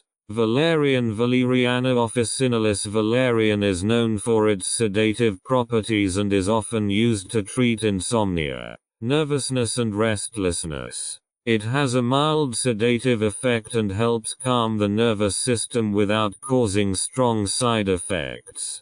How to use. Valerian is used as a tea, tincture or in capsule form. It can be especially helpful to relax before bed and promote restful sleep.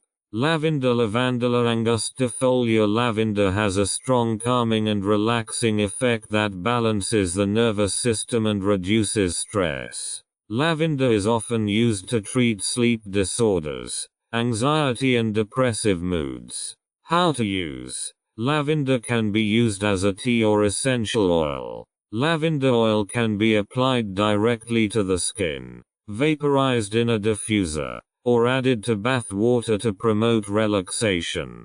Passionflower. Passiflora incarnata. Passionflower is a gentle plant used to calm and promote sleep. It has a relaxing effect on the nervous system and can relieve anxiety without affecting concentration or alertness. Application. Passionflower is taken as a tea or in tincture form and is particularly effective for relaxing in the evening and promoting sleep. Ashwagandha. Withania somnifera. Ashwagandha, also known as somnifera, is an adaptogen that helps the body cope with stress. It helps restore balance to the body, has a calming effect on the nervous system and increases overall resistance to stress. Application. Ashwagandha is often taken in the form of capsules or powder. It is particularly suitable for people who want to recover from long-term stress and rebuild their energy and resilience. Lemon balm. Melissa officinalis. Lemon balm has a calming effect on the nervous system and helps to relieve anxiety and nervousness. It is often used to treat sleep disorders and to promote relaxation. How to use. Lemon balm can be taken as a tea or tincture. It is good for promoting calm during the day without causing fatigue. Natural sedatives. Natural tranquilizers are herbal or mineral preparations that calm the nervous system and put the body into a state of deep relaxation. They offer a gentle alternative to chemical tranquilizers and are often better tolerated.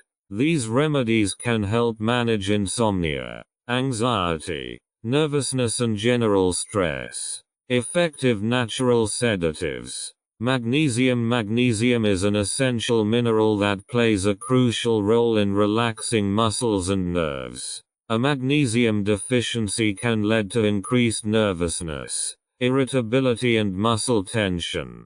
Taking magnesium can help calm the nervous system and improve sleep quality. How to use. Magnesium can be taken as a dietary supplement in tablet or powder form. It is also found in certain foods such as green leafy vegetables, nuts and seeds. L-theanine. L-theanine is an amino acid found in green tea that has a calming effect on the brain without causing fatigue. It promotes relaxation and improves concentration, which is especially helpful for anxiety and stress. Usage. L-theanine can be taken as a dietary supplement or by drinking green tea. GABA. Gamma-aminobutyric acid. GABA is a neurotransmitter that calms the nervous system and sends relaxing signals to the brain. It helps reduce anxiety and stress and promotes calm and balance. Application.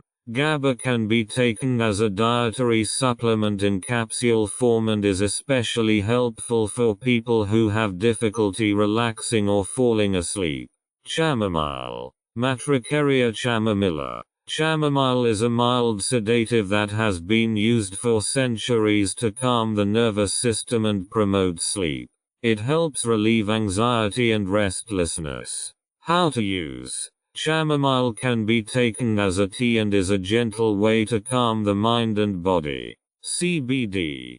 Cannabidiol. CBD is a non-psychoactive component of the cannabis plant that has calming and anti-inflammatory effects. It is often used to relieve anxiety, stress and sleep disorders and has gained popularity in recent years. Application: CBD is used in the form of oil, capsules or creams.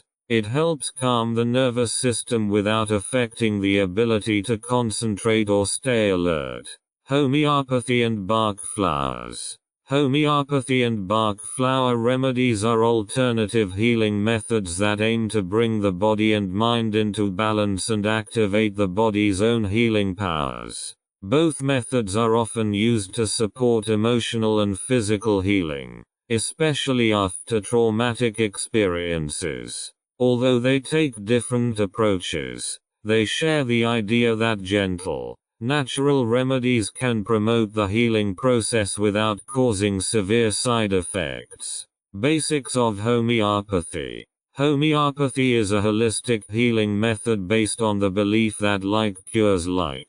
That is, that a substance that causes certain symptoms in high doses can alleviate these symptoms in a very diluted form. This principle was formulated by Samuel Hahnemann in the 18th century and forms the basis of homeopathy.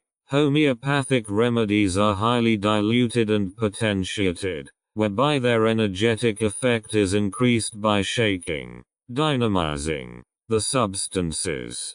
Basic principles of homeopathy. Principle of simile. Like cures like.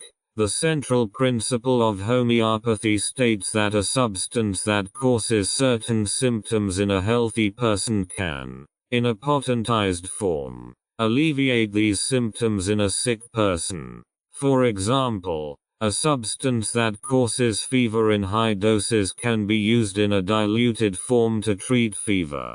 Potentiation. Homeopathic remedies are diluted and shaken in a special process to increase their energetic effect. Potentiation means that the original substance is present in a very low concentration, but is still supposed to have a therapeutic effect. Holistic approach. In homeopathy, the human being is considered as a whole. Body, mind and soul are seen as inseparably connected. Therefore, not only the symptom is treated, but the entire constitution of the patient, including his emotional and mental state. Homeopathic remedies for trauma processing. Homeopathy can be helpful in relieving the emotional and physical symptoms of trauma. Here are some commonly used homeopathic remedies to support trauma processing. Arnica montana. Arnica is one of the best-known homeopathic remedies and is traditionally used for physical injuries and shock. It can help to process the emotional shock of traumatic experiences and relieve the feeling of being hurt inside. Use in trauma. Arnica is used to ease the emotional shock after a trauma, especially when the sufferer withdraws and feels like they are not okay. Aconitum napellus. Aconitum is used for sudden shock and acute anxiety, which often accompanies traumatic experiences. It is particularly helpful when the fear is overwhelming and the feeling of panic dominates. Use in trauma. Aconitum is often used in people who develop severe anxiety and panic attacks after a traumatic event. Ignatia amara. Ignatia is the remedy of choice for emotional shock, grief and loss. It helps to relieve grief and emotional pain, especially when the sufferer is suffering from sudden mood swings or has repressed feelings. Use in trauma. Ignatia is used for people who experience intense grief after a trauma, often accompanied by a feeling of suffocation or suppressed crying. Natrum muriaticum. Natrum muriaticum is a commonly used remedy for people who are emotionally closed off after trauma and have difficulty expressing their feelings. It helps to heal deep-seated grief and old emotional wounds. Use in trauma. This remedy is used for people who isolate themselves after trauma, hide their grief and have difficulty allowing emotional closeness. Staphysagria. Staphysagria is used for emotional wounds and suppressed anger, especially when the affected person suffers from feelings of humiliation and anger after a trauma. Useful trauma. Staphysagria can help people who harbor resentment and are hurting internally after trauma but have difficulty expressing their anger. Use of Bach flowers for trauma processing. Bach flower therapy was developed by the English doctor Dr. Edward Bach in the 1930s. It is based on the idea that negative emotions and emotional blockages can be the cause of physical and psychological illnesses. Bach flowers are said to help transform negative emotions such as fear, insecurity or sadness into positive, healthy states of mind. This gentle form of therapy is often used alongside trauma therapy to support emotional healing. How Bach flowers work. Bach flowers consist of aqueous extracts of flowers and plant parts that are preserved in alcohol. Each Bach flower is associated with a specific negative emotion or mental blockage.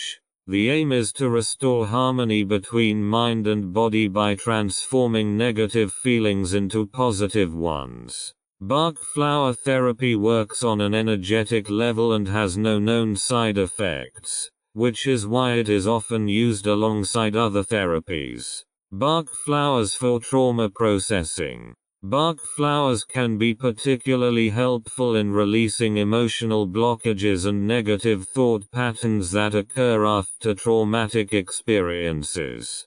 Here are some Bach flowers that are used to process trauma.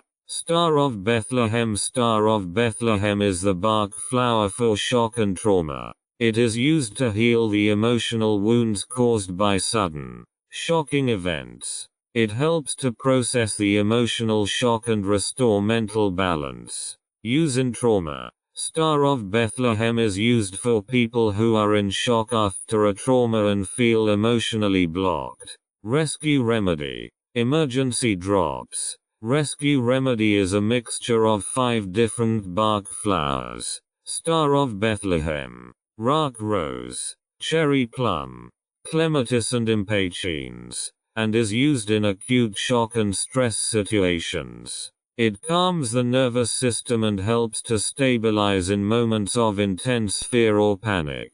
Use in trauma. Rescue remedy can be used in acute moments of stress, panic, or emotional overload to calm the mind and regain a sense of control. Mimulus. Mimulus is the Bach flower for specific fears and helps to overcome fears caused by specific triggers or situations. It promotes courage and composure in situations that are perceived as threatening. Use in trauma. Mimulus is used for people who develop specific fears after a trauma. For example, fear of certain places, people or situations. Rock rose. Rock rose is the Bach flower remedy for panic and extreme anxiety. It is used to relieve feelings of overwhelming fear and panic and to calm the sufferer. Use in trauma. Rock rose is often used in people who suffer from panic attacks and intense anxiety after trauma.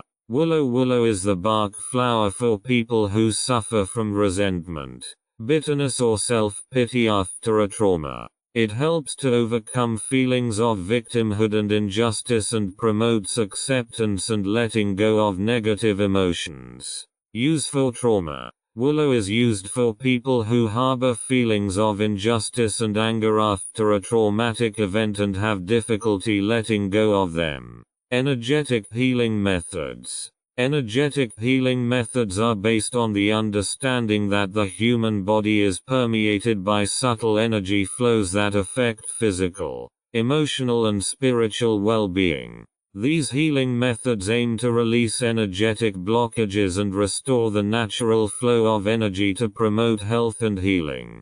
Reiki and other forms of energy work, as well as working with chakras, are central techniques used in this field.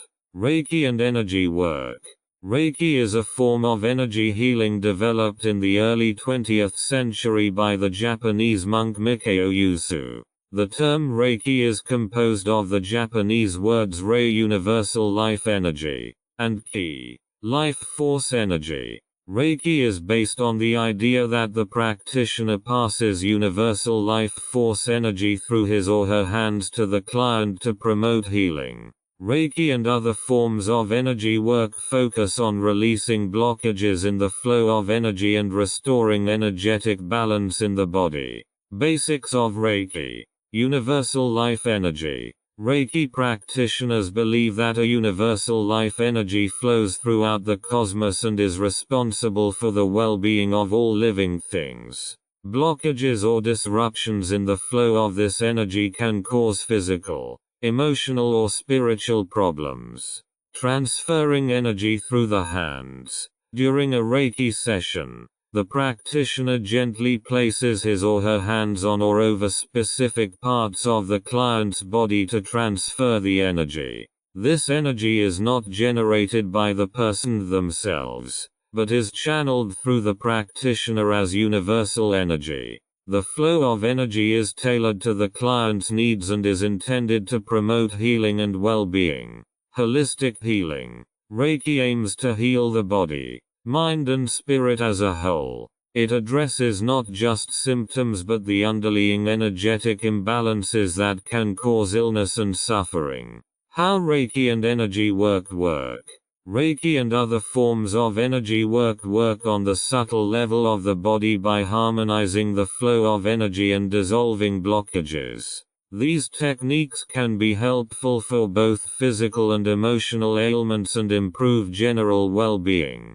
Releasing energy blockages. Energy blockages can be caused by physical injury, emotional trauma or stress. These blockages prevent the free flow of life energy and can lead to physical or emotional problems. Reiki helps to release these blockages and allow the energy to flow freely again.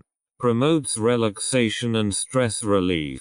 Reiki calms the nervous system and promotes deep relaxation, which strengthens the immune system and supports healing naturally. Many people report a feeling of calm and balance after a Reiki session. Strengthening the body's self-healing powers. By balancing the energies in the body's natural self-healing powers are activated. The body can begin to regenerate itself on a physical, emotional and spiritual level. Emotional balance. Reiki also helps in healing emotional trauma by releasing blockages on the emotional level. It can heal emotional wounds, reduce anxiety and stress, and restore emotional balance. Chakras and their importance for healing. Root chakra Muladhara.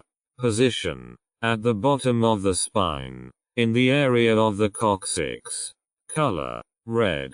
Meaning, the root chakra is responsible for security, stability and grounding. It influences the feeling of belonging and trust in life. Blockages in the root chakra can lead to fear, insecurity and physical problems in the lower back or legs. Healing. Grounding techniques such as walking barefoot in nature or visualizations that aim for stability and security can help harmonize the root chakra. Sacral chakra Svadhisthana.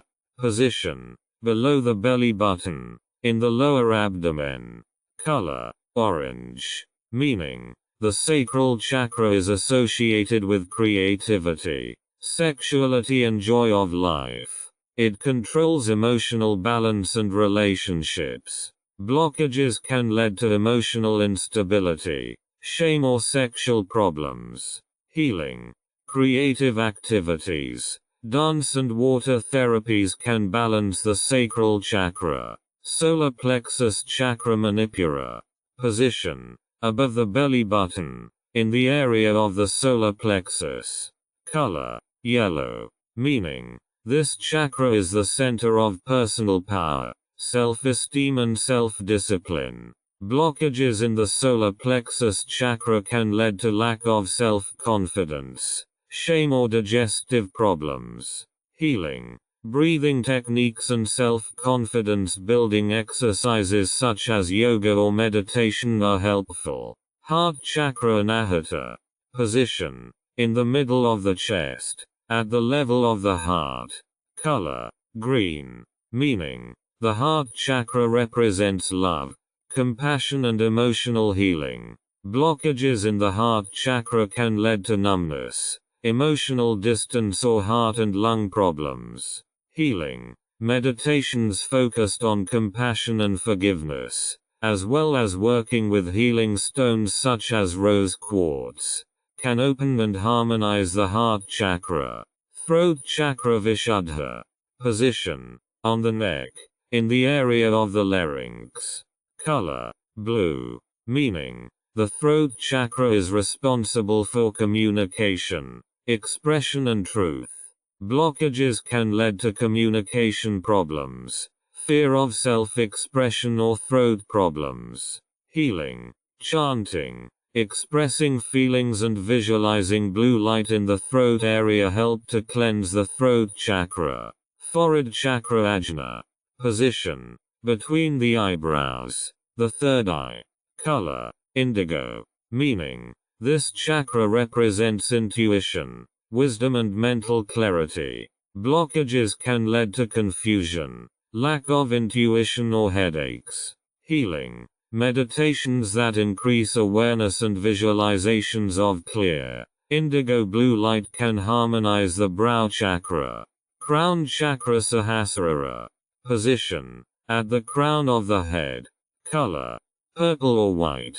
Meaning. The crown chakra represents spirituality, enlightenment and connection with the universe. Blockages in the crown chakra can lead to spiritual disorientation, depression or migraines. Healing. Meditation, spiritual practices, and visualizations of violet or white light help to open and clear the crown chakra. Chakra healing and energy work.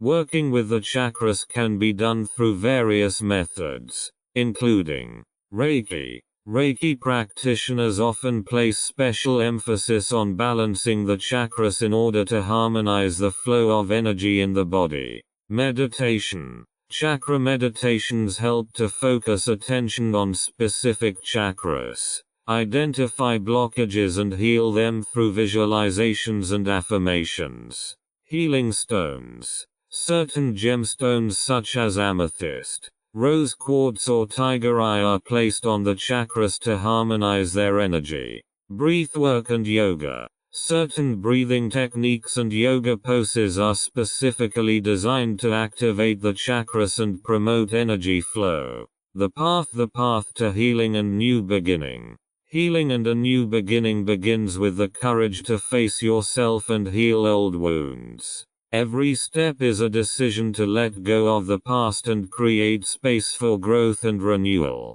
Healing is a process that requires inner strength and patience. Steps to a new self. Every step on the healing path is a step towards a new self. Emotional strength is built through self-care, mindfulness and energetic healing methods. By breaking old patterns and developing new, healthy habits, an authentic, powerful self-image is created. Positive future prospects. The future offers unlimited opportunities for growth, peace and joy. With new coping strategies and increased self-confidence, challenges can be overcome and life can be enjoyed to the fullest. Positive change is the key to a fulfilling and harmonious life. Appendix. List of sources. Bach, Edward. The 12 Healers and Other Remedies. Ulstein Verlag. 2004. Hahnemann, Samuel. Organon of Medicine. Carl F. Haug Verlag. 2007. Levine, Peter A. Trauma and Memory. The Riddle of Traumatic Memory and Its Solution. Kussel Verlag. 2016. Shapiro, Francine. EMDR. Basics and Practice of Treating Post-Traumatic Stress Disorders. John Furman Verlag. 2017. Yusu, Mikao, Reiki, The Universal Life Energy. Aurum Verlag. 2015. Rights and Ownership Notice. This audiobook is published and distributed by Testberichtdienststätte LLC. All copyrights, publishing rights, distribution rights, audio rights, and related intellectual property rights for this work have been lawfully and exclusively acquired by Testberichtdienststätte LLC. Testberichtdienststätte LLC is the sole and unrestricted rights holder of this audiobook, including the right to reproduce, distribute, publish, monetize, and publicly perform the content on digital platforms such as YouTube. The original manuscript files, source documents, and contractual acquisition records serve as proof of lawful ownership. The original author and/or their authorized representative, Renovatio LLC, has transferred all relevant rights to Testberichtdienststätte LLC in accordance with applicable copyright and publishing law. This ownership applies to all current and future uses of this work, including audio, video, and digital publications. Effective date of rights ownership: the 1st of February 2026. Any unauthorized use, reproduction, re-upload, redistribution, or claiming of this content is strictly prohibited. Copyright Testberichtdienststätte LLC. All rights reserved.